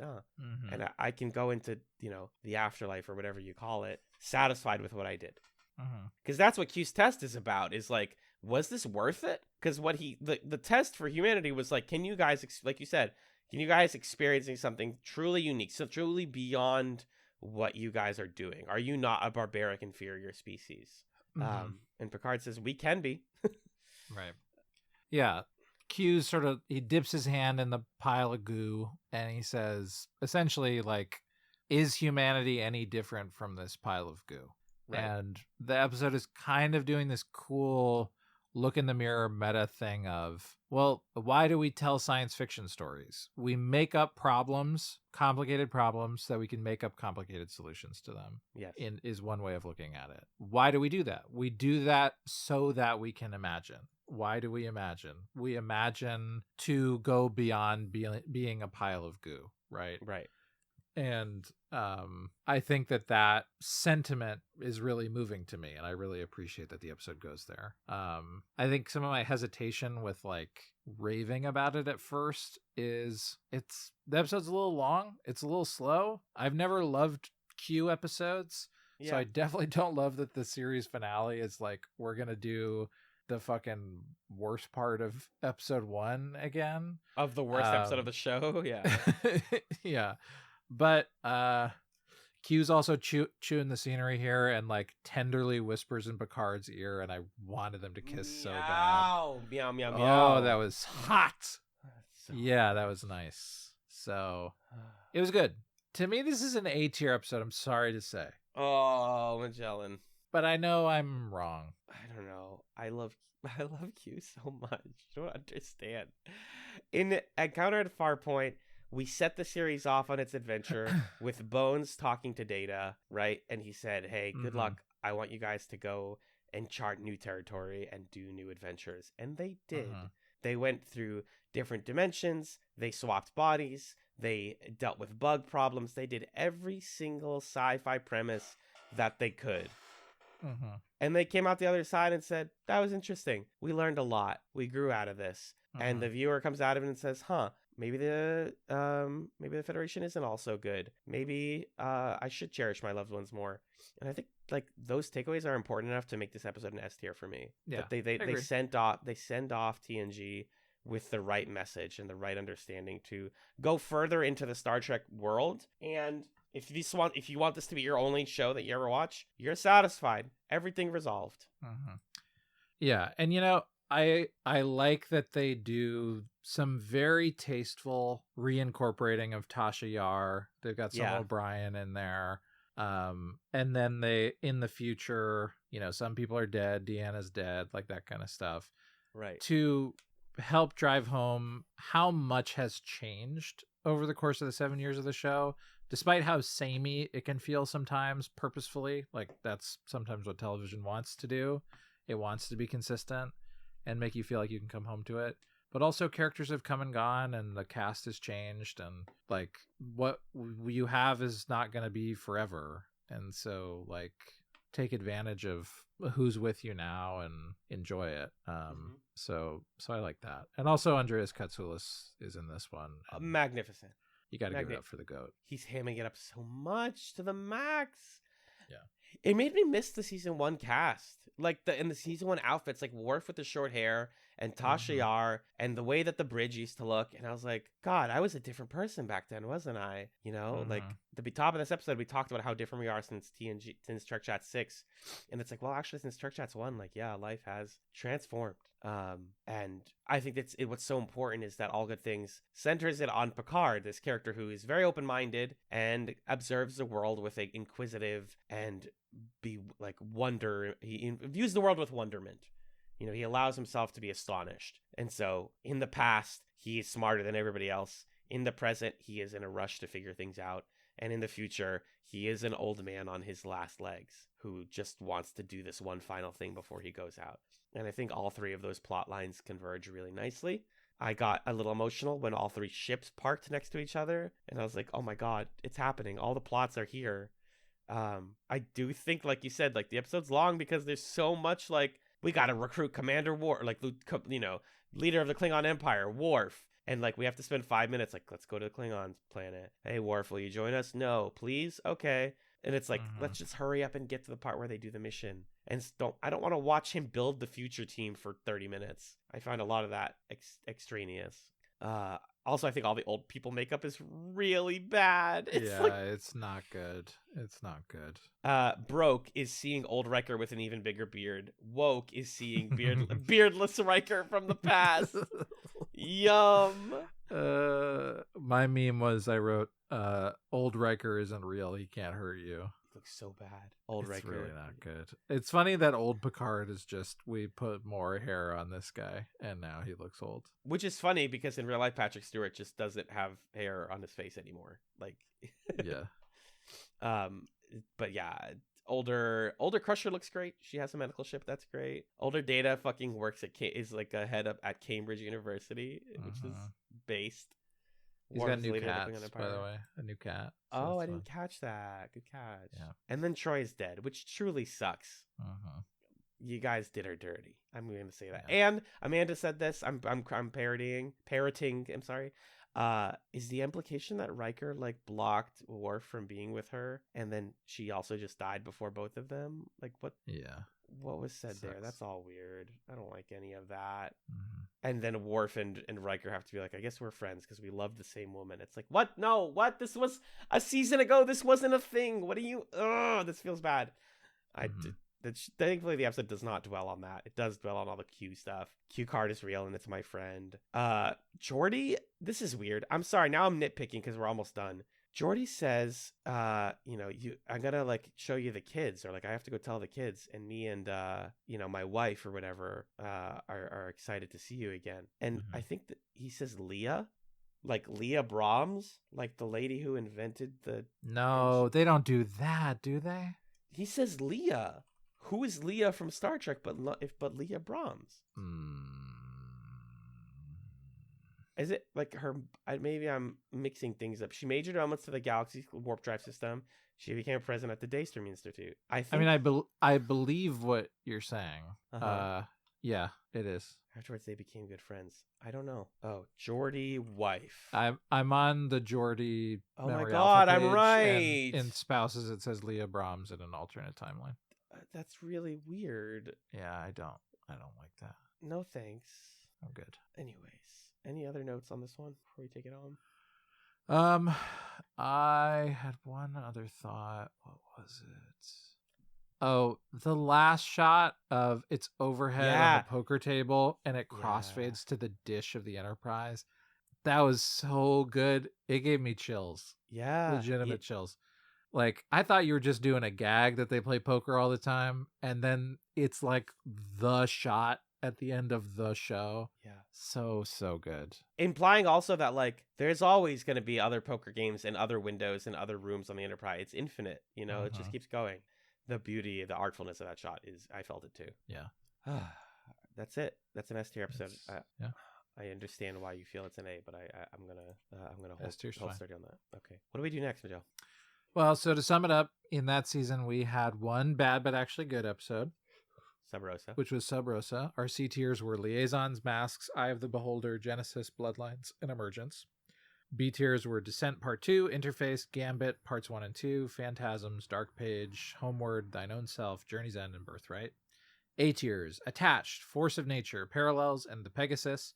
S tiers were Inheritance, Lower Decks, Preemptive Strike, and All Good Things. So if we just do a quick comparison to other seasons, I think we can definitively say I'm going to analyze our rankings, our season rankings, okay? Yeah, let's do them quick. Based on our- He's making open tabs right now. Based on our tier clusters here.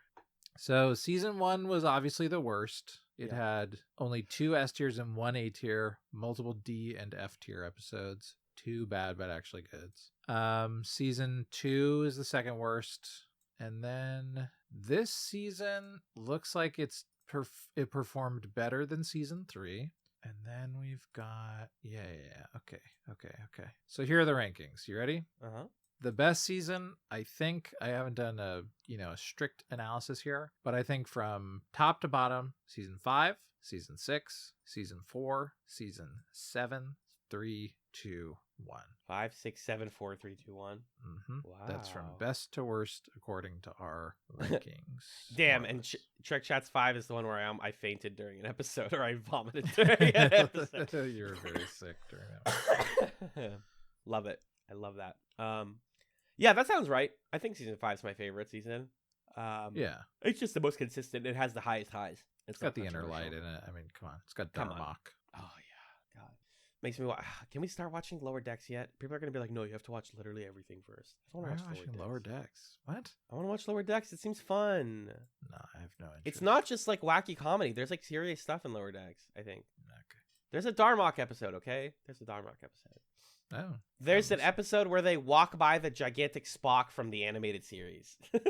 Don't worry about it. You should watch Star Trek the animated series with me sometime. Anyways, next on our docket, we were asked to rank the TNG characters. Let's quickly do that. Let's do that. Can you pull make a list? I'll name you some characters, then we can sort them. Sure. Let's do the classic thing where we just put them above or below each other. Okay. Yeah. Like the Sense8 thing. Yes. All right. I'll put this at the top of this document. Thanks. Character rankings. All right. Okay. Captain Jean-Luc Picard of the USS Enterprise. Okay. JLP.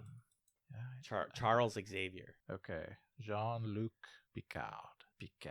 Yep. Commander William Riker. Better or worse than Picard? Tough. Worse. What? Right. Tough. Get out of here. That's tough for me. I like Riker, but this season he was not super interesting, unfortunately. Yeah, I agree. I don't mean to hate on Jonathan Frakes. Dr. Beverly Crusher. Better than Riker, I think. Yeah. Yep. Oh my god. Lieutenant Commander Data. Better than Picard. Yeah. Counselor Deanna Troi. Better than Crusher. Worse than Picard. Interesting. I was gonna put her below Riker. She's She's not good. She's mostly not good. I think Marina Sirtis is good. I think the character is written terribly most of the time. I disagree. Okay. Could we compromise? Put her between Crusher and Riker? Totally. Okay. Chief Engineer Geordie LaForge. Ooh. I really like Geordie, but they don't give him a lot to do a lot of the time. Like, a lot of the Geordie-centric episodes are not good. True. So I think he's below Troy for me, but that's a hard one because he's a personal fave. Yeah, I put him right above Troy personally. Can we fuse them and call him Deanna LaForge? No, we got to make a call. Okay. We can put him above Troy. Okay. Oh, this is a tough one. Lieutenant Worf Revchenko, if you want to be correct.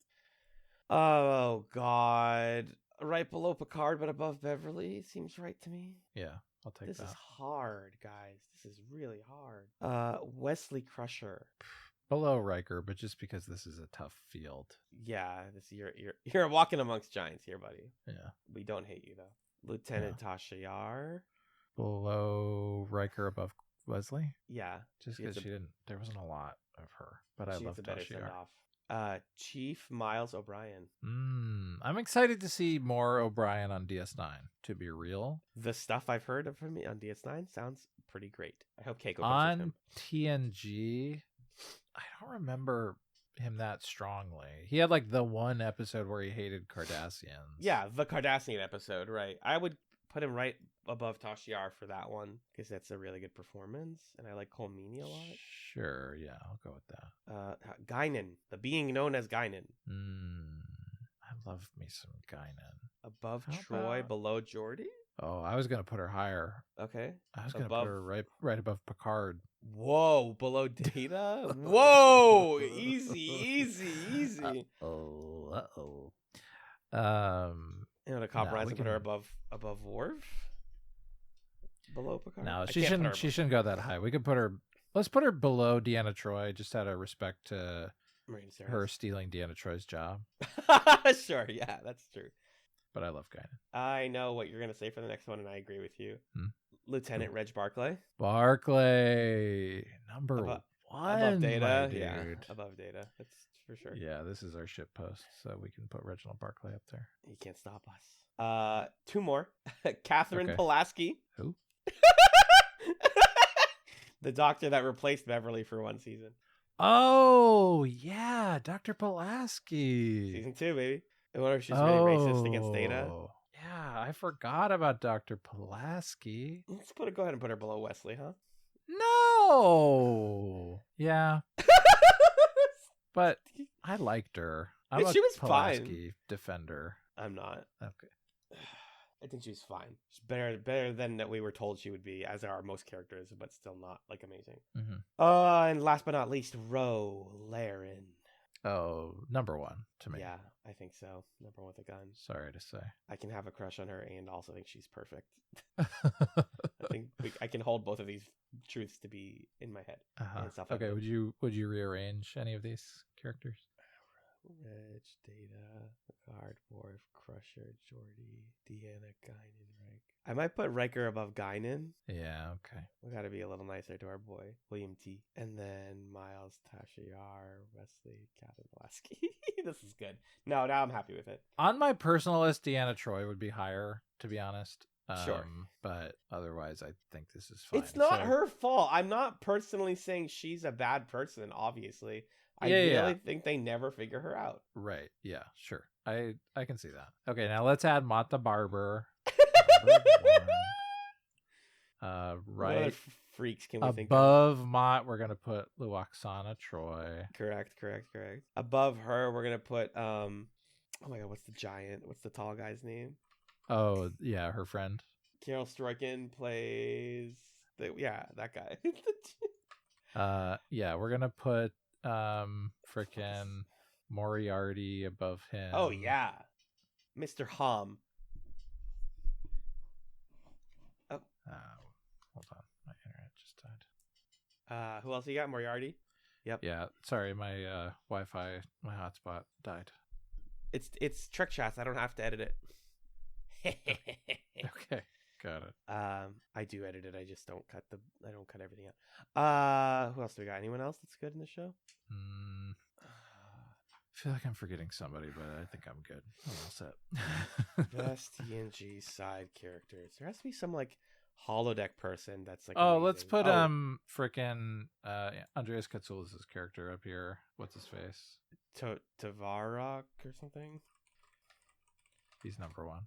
Moriarty He is plays not number two. I'm actually moving. Tomalak. Tomalak. Tomalak. I'm not gonna spell right now, but Fair thank enough. you for looking that. Sorry, you keep making me giggle. Okay. From the top, we've got Andreas Katsoulis, her friend, Mr. Hom, Luoxana Troy, Mott the Barber, Ro Laren, Reg Barclay, Data, Picard, Worf, Beverly Crusher, Geordi, Deanna Troy, Riker, Guinan, O'Brien, Tasha Yar, Wesley Crusher, Catherine Pulaski, and Holodeck Moriarty. Perfect list. No notes. Don't fix a thing. And lastly, did you want to do this character quiz that I found? Which TNG character are you? Yeah, let's do that real quick, and then talk about the Okay. future of TrekChatz and end this episode. Absolutely. Yeah. So this is from playbuzz.com because BuzzFeed's quizzes for TNG are all broken for some reason. They made quizzes, but they're broken. First question, how would your friends best describe you? I'm going to say myself, I'm curious. I'm a little bi-curious. What about you? Hold on, I gotta open what you just sent me. Okay. All right, play buzz, visit site. All right. I don't 10 questions. Nice and easy. Okay, let's start. How would your friends describe you? Oh, that's hard. I guess curious? I don't know. Pick anything. I'll say curious. Which drink sounds more appealing? Ooh, Sumerian Sunset for me. I'm going to say don't really care as long as it's good. Oh, right. You don't drink, to be fair. What do you like to do for fun? These One are of them is good. dating. Wink. Winky face emoji. I'm going to pick that. I know who I'm going to get. I'll say relax with a nice book. Nice. Which type of music best suits you? I'll say something calm and soothing. I'm going to say the hum of the ship in warp coils is enough for me. Your ship is under attack by the Borg. Your captain has been taken hostage. They have started boarding the ship. You're barely hanging on. What do you do next? Oh, these are fun. They're all really long. I'm not going to read all of them. I'm going to say you assist your senior officers as best as you can and offer them assistance when necessary. I'm going to say you try to keep the ship from blowing up. That one. Amazing. Which technological innovation do you like the most? Replicators. Easy peasy. Oh, the holodeck. I love 1940s San Francisco.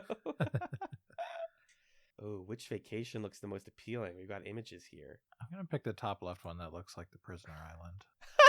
I'm going to pick the one that's the second one, which looks like Aquatica, which they still haven't gone to. We need an Aquatica episode in DS9. We're not going to get it. Someone's pushing your buttons. You're starting to get angry. How do you react?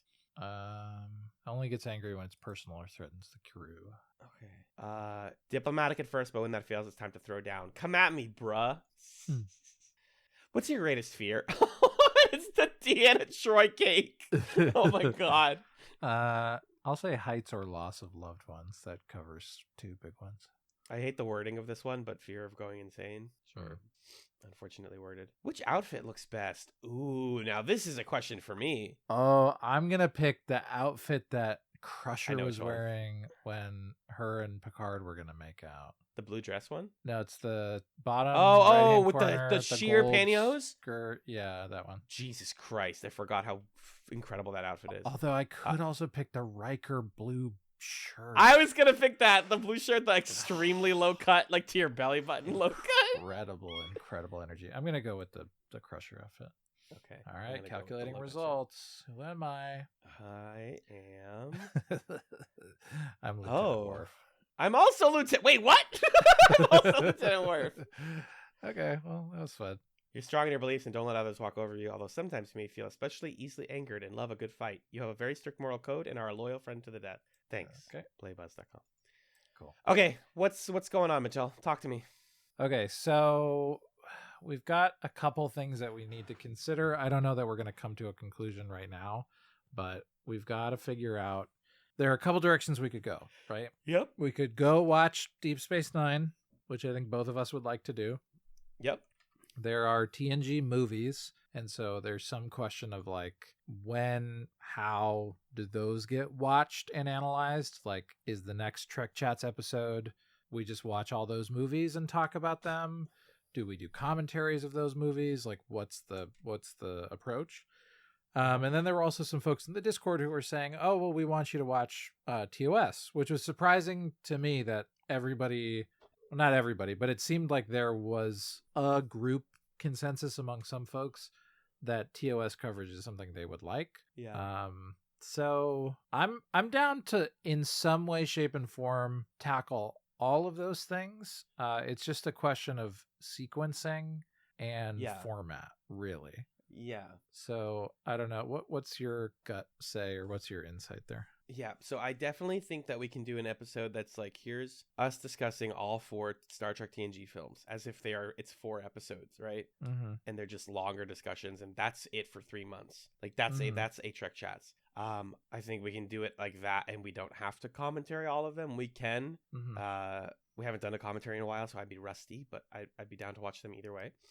I'm leaning towards discussing, not commentaring those, just to be clear.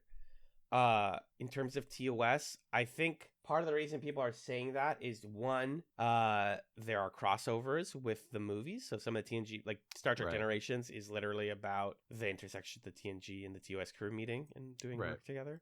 And also TOS is a good show. Like I've talked about this before. I watched a ton of it when I was volunteering back in like 2016 or whatever. Mhm. And I watched like half of it. I've watched all the big episodes that people talk about. It's all not fresh in my mind, but if I watch it, I'll be like, yep, this is the episode where this happens. It's good. It may seem like it's old and crusty, and it is, but it's also really fun. I watched another episode that was related to Station 11 where they like solve a murder mystery that's happening during a Shakespeare play, and that one's really cool. Like they find this guy who's like, whatever. TOS is good, is what I'm saying. How we cover it, though, I think it would be a lot of us just like watching and like rating a ton of eps. And Mhm. I do want us ultimately, if the goal of TrekChatz is to like have a full understanding of what Star Trek is, we owe it to ourselves to actually watch TOS, to see Mhm. things like the introductions of the Klingons and of other races, to see who Kirk and Spock are and their boyfriend relationship, to see who Bones is and Uhura and Scotty and and everybody. Like that stuff actually does matter but it's like, what does matter mean? Are Right. we coming at this from a lore perspective? Because like in that case, actually TOS is mostly skippable. Mostly. Are we coming at it from a appreciating all of Star Trek phase, which I think we are? We should probably watch TOS at some point. But all of that being said, I really want to watch DS9 soon, you guys. Like it would make me happy. And we've talked about how, we would want to cover DS9 a little differently than TNG. Specifically that we would do 2 episodes in a 3-month period covering half a season each. So same gap of time for amount of episodes, but twice as much podcast because we know it's a lot denser and more serialized. Mhm. So that's kind of like laying out all of the different puzzle pieces, I guess, that we have here. Yeah. My thought on it. This is my gut feeling. You tell me what you think about it. Okay. I think I want to watch the TNG movies and do an Uh-huh. episode on them. So maybe that could be our next TrekChatz episode potentially. Sure. And we can figure out when that happens. We don't even have to wait like the full span of time for that necessarily. Yeah, once we watch the 4 movie, it's only 4 movies, Yeah, that's not that onerous of a thing to do. So I think that should be the next TrekChatz episode.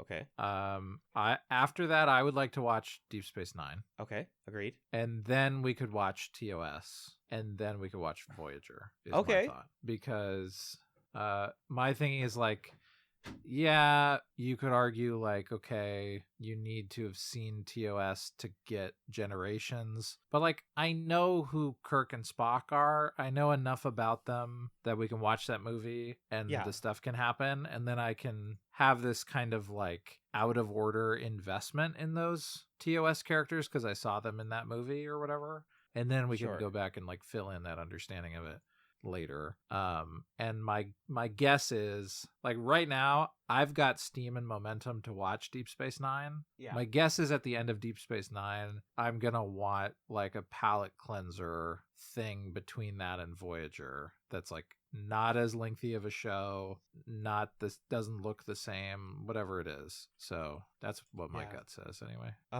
Yeah, I guess my only hesitation is like we're kind of punting TOS to like future Allen and Magellan's duty, which is fine. They are gonna want to watch it, and you're right. Like and also like DS9 is a sequel series to TNG. Voyager has only crosses over with DS9 in the first episode, which we saw, and we were like, "Yep, that's what's his face, Cisco." Okay, that's all it has to be. Voyager is self-contained. We don't need to have just watched DS9, but I think TNG leads beautifully into DS9 and should be watched sooner than later while we still care. Yeah, right. So I think that's a solid plan. We could also like watch some of Deep Space Nine and then watch TOS or something like that. But Yeah. my feeling is I really want to watch Deep Space Nine, like for my own enjoyment of enjoying the things we do for the podcast. Yes. Same. And if I had to watch, how long are the TOS episodes? Are they full 45-minute episodes or are they? Yeah, they're half 45 hour? hours. Yeah, like I don't want to watch, 70, 80, 45-minute episodes of that show right now. And I don't want to wait. I want to reiterate to you. I don't want to wait It's- 9 months to watch Deep Space Nine. Is how I feel about it. Absolutely. I promise you. I agree with you. I promise you TOS is better than you think it is. I don't think it's bad. Like, some people in the Discord were like, Magellan doesn't even understand what it is. Like, I get it. I'm sure it's good. I don't want to watch an old ass crusty show of sweaty guys right now. Wow. Oh my god. It is that.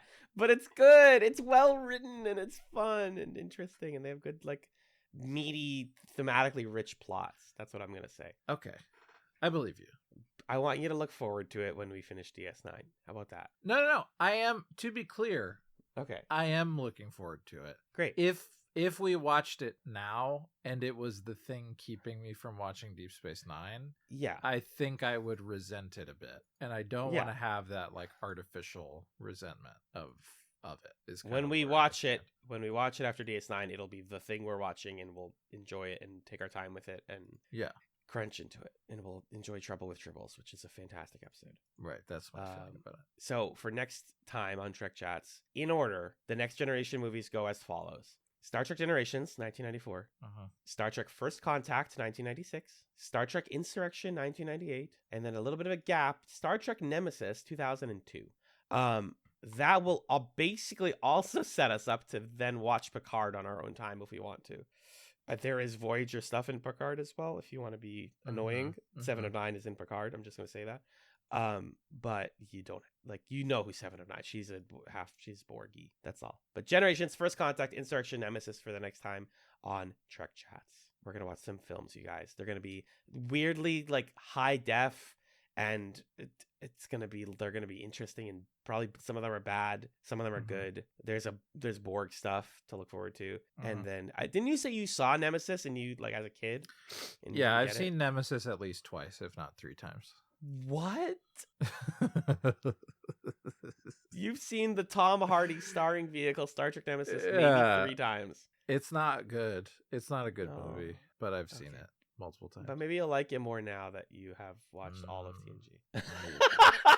We'll see. Anyway, so that's the next Trek Chats.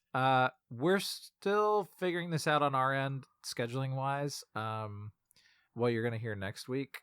If we can make it work, we want to watch the freaking Babylon 5 thing that they released with friend of the podcast Charlie to do a classic B5 commentary episode where Charlie has never watched Babylon 5 except for the movies. If scheduling wise we can't make that work, are we just going to do this TNG movies thing next time? 4 movies in a week, huh? 4 movies in a week is kind of a lot. That is a lot. What about 2 movies in a week? Yeah, we could do that. And we do the first 2? Yeah. Okay. I think that's exactly the play. Okay. So next week, you'll either get a commentary of us doing the B5 thing, or we will watch 2 of those movies that we discussed and talk about them. We'll get one of those things. Couch Madness. And then it's back to Couch Madness. Hell yeah. Or you'll get the B5 thing, and then we'll do an episode of the 4 movies, sometime down the road, whenever we decide we want to do it. When we've seen them, right? Once we've watched them. Yeah, exactly. Mm-hmm. Cool. Great. Okay. Well, should we do the plugs and get the heck out of here? Let's do it before we get kicked out. Okay. We've rented out the studio space for hours. Yeah. So thank you as always for listening to the show. We really appreciate it. You can get in touch with us in a few different ways. But first, Alan, I want to know, what other podcasts do you do? Where else can we hear your voice? All that stuff. You can hear me on scanlinemedia.com. I'm on the Garnet Wager. I'm on the Creature Quorum, and I've been on recent episodes of Novel Not New. And I'm on past episodes of Who's All Anime over there, scanlinemedia.com. You can also hear me every other month on Talking Marketing, an AMA Boston podcast where I interview marketing people about their jobs. What about you? You can find me on another podcast with my friend Justin, where we talk about video games related to the Super Smash Brothers franchise. It's called Super Smash Echoes. Check it out. You can also read my writing on notthatmagellan.substack.com. You want me to hit you with the Chats Blog Zone? Oh, sure. Yeah, I'd love that. I'd love to. If you have questions, comments, or emails for us about Star Trek or other Chats things, we are chatspot@gmail.com. We are at chatspot on Twitter/X. We are Chats, a television podcast on YouTube. And if you like the show, you can support us in a few essential ways. Rate us on Apple Podcasts and Spotify. Support us financially at patreon.com/chatspot. You can donate at $1, $3, or $5 a month, which we think is a reasonable amount of money for the content that we provide to you, which includes up to like 5 years of incredible bonus content. like movie commentaries, pilot discussions, and us just hanging out being friends in the evening called Chats Nights. You get that at the $3 tier. $1 tier gets you some of that. $5 tier gets you all of that, plus a thank you at the end of every main feed episode. So as of today, thank you to our $5 patrons who include Arthur, Emrys, Felicia, Jen, Justin, Kyrie, Lee, Marcus, May Louise, Magellan's mom, Pat, Noel, Six, and Stefan. Thank you guys very much for being Chats patrons. All things Chats can be found at chatswad.com, and our main feed art was done by Camilla. She's at Camilla Strader on social media. Magellan, let's take it home with a final chatsum for TNG. What is your chatsum for this week, babe? My chatsum for this week, I mentioned it before, but it's the card game Phase 10. It's kind of like a rummy race, I guess. And it's fun. I played it with Amanda and Sam. We had a good time. So if you're looking for a, fast, easy, light card game that has kind of the aesthetic appeal of Uno, but is actually a good game, Phase 10. Wow. Check it out. Controversial. Uno's bad. It's not a good game. What? That's why people do stuff like Uno Dare. Right, 'Cause exactly. basically Or it's have boring. like house rules or whatever for it. Yeah. Because it's not a good game. Fair enough. What about you? What's your chatsum? I mentioned I got a new phone recently, and I've mostly been playing gotcha games on there, which I don't like to recommend because they're all gambling simulators. I do like them, though. I do be playing a lot of them. But I did discover a game that is on like the Netflix games platform. Actually, no, I didn't discover it. This was recommended by a friend of the podcast, Arthur, on the Chats Discord, which you can get access to by becoming a patron or by asking us really nicely for Discord access. The game is called Storyteller. So it requires you to have a Netflix account, unfortunately, but it's a really clever little narrative puzzle game where they'll lay out a story and give you 4 panels to tell that story. And so it'll say like Lost Love, and you have a boy and a girl character, and you have 2 backgrounds. You can either put them in a graveyard or you can put them in a restaurant. And so the solution to the puzzle for that one would be Lost Love. First panel, restaurant, boy, girl. Second panel, graveyard, girl, implying that the boy died. And it's like, oh, you lost love. And that's the answer to that puzzle. And so you're shuffling backgrounds and characters to answer the question, like the sort of prompt given to you by the title. And it's very charming. And there's a lot of like different solutions to the same ones. It'll be like, now do that in a way where they're gay. And it's like, now do girl, like they do a lot of weird. They're more creative than that. I just made that up. But it's called Storyteller. It's free if you have a Netflix account. Just check it out on iOS and maybe Android. It's a fun little narrative thing. That's what I got, guys. Thank you, Magellan, so much for sticking with it all the way to the end of TNG. We freaking did it, dude. Yeah. Shout out to us. And thank you, dear listener, for listening to maybe the longest Chats upload of the year.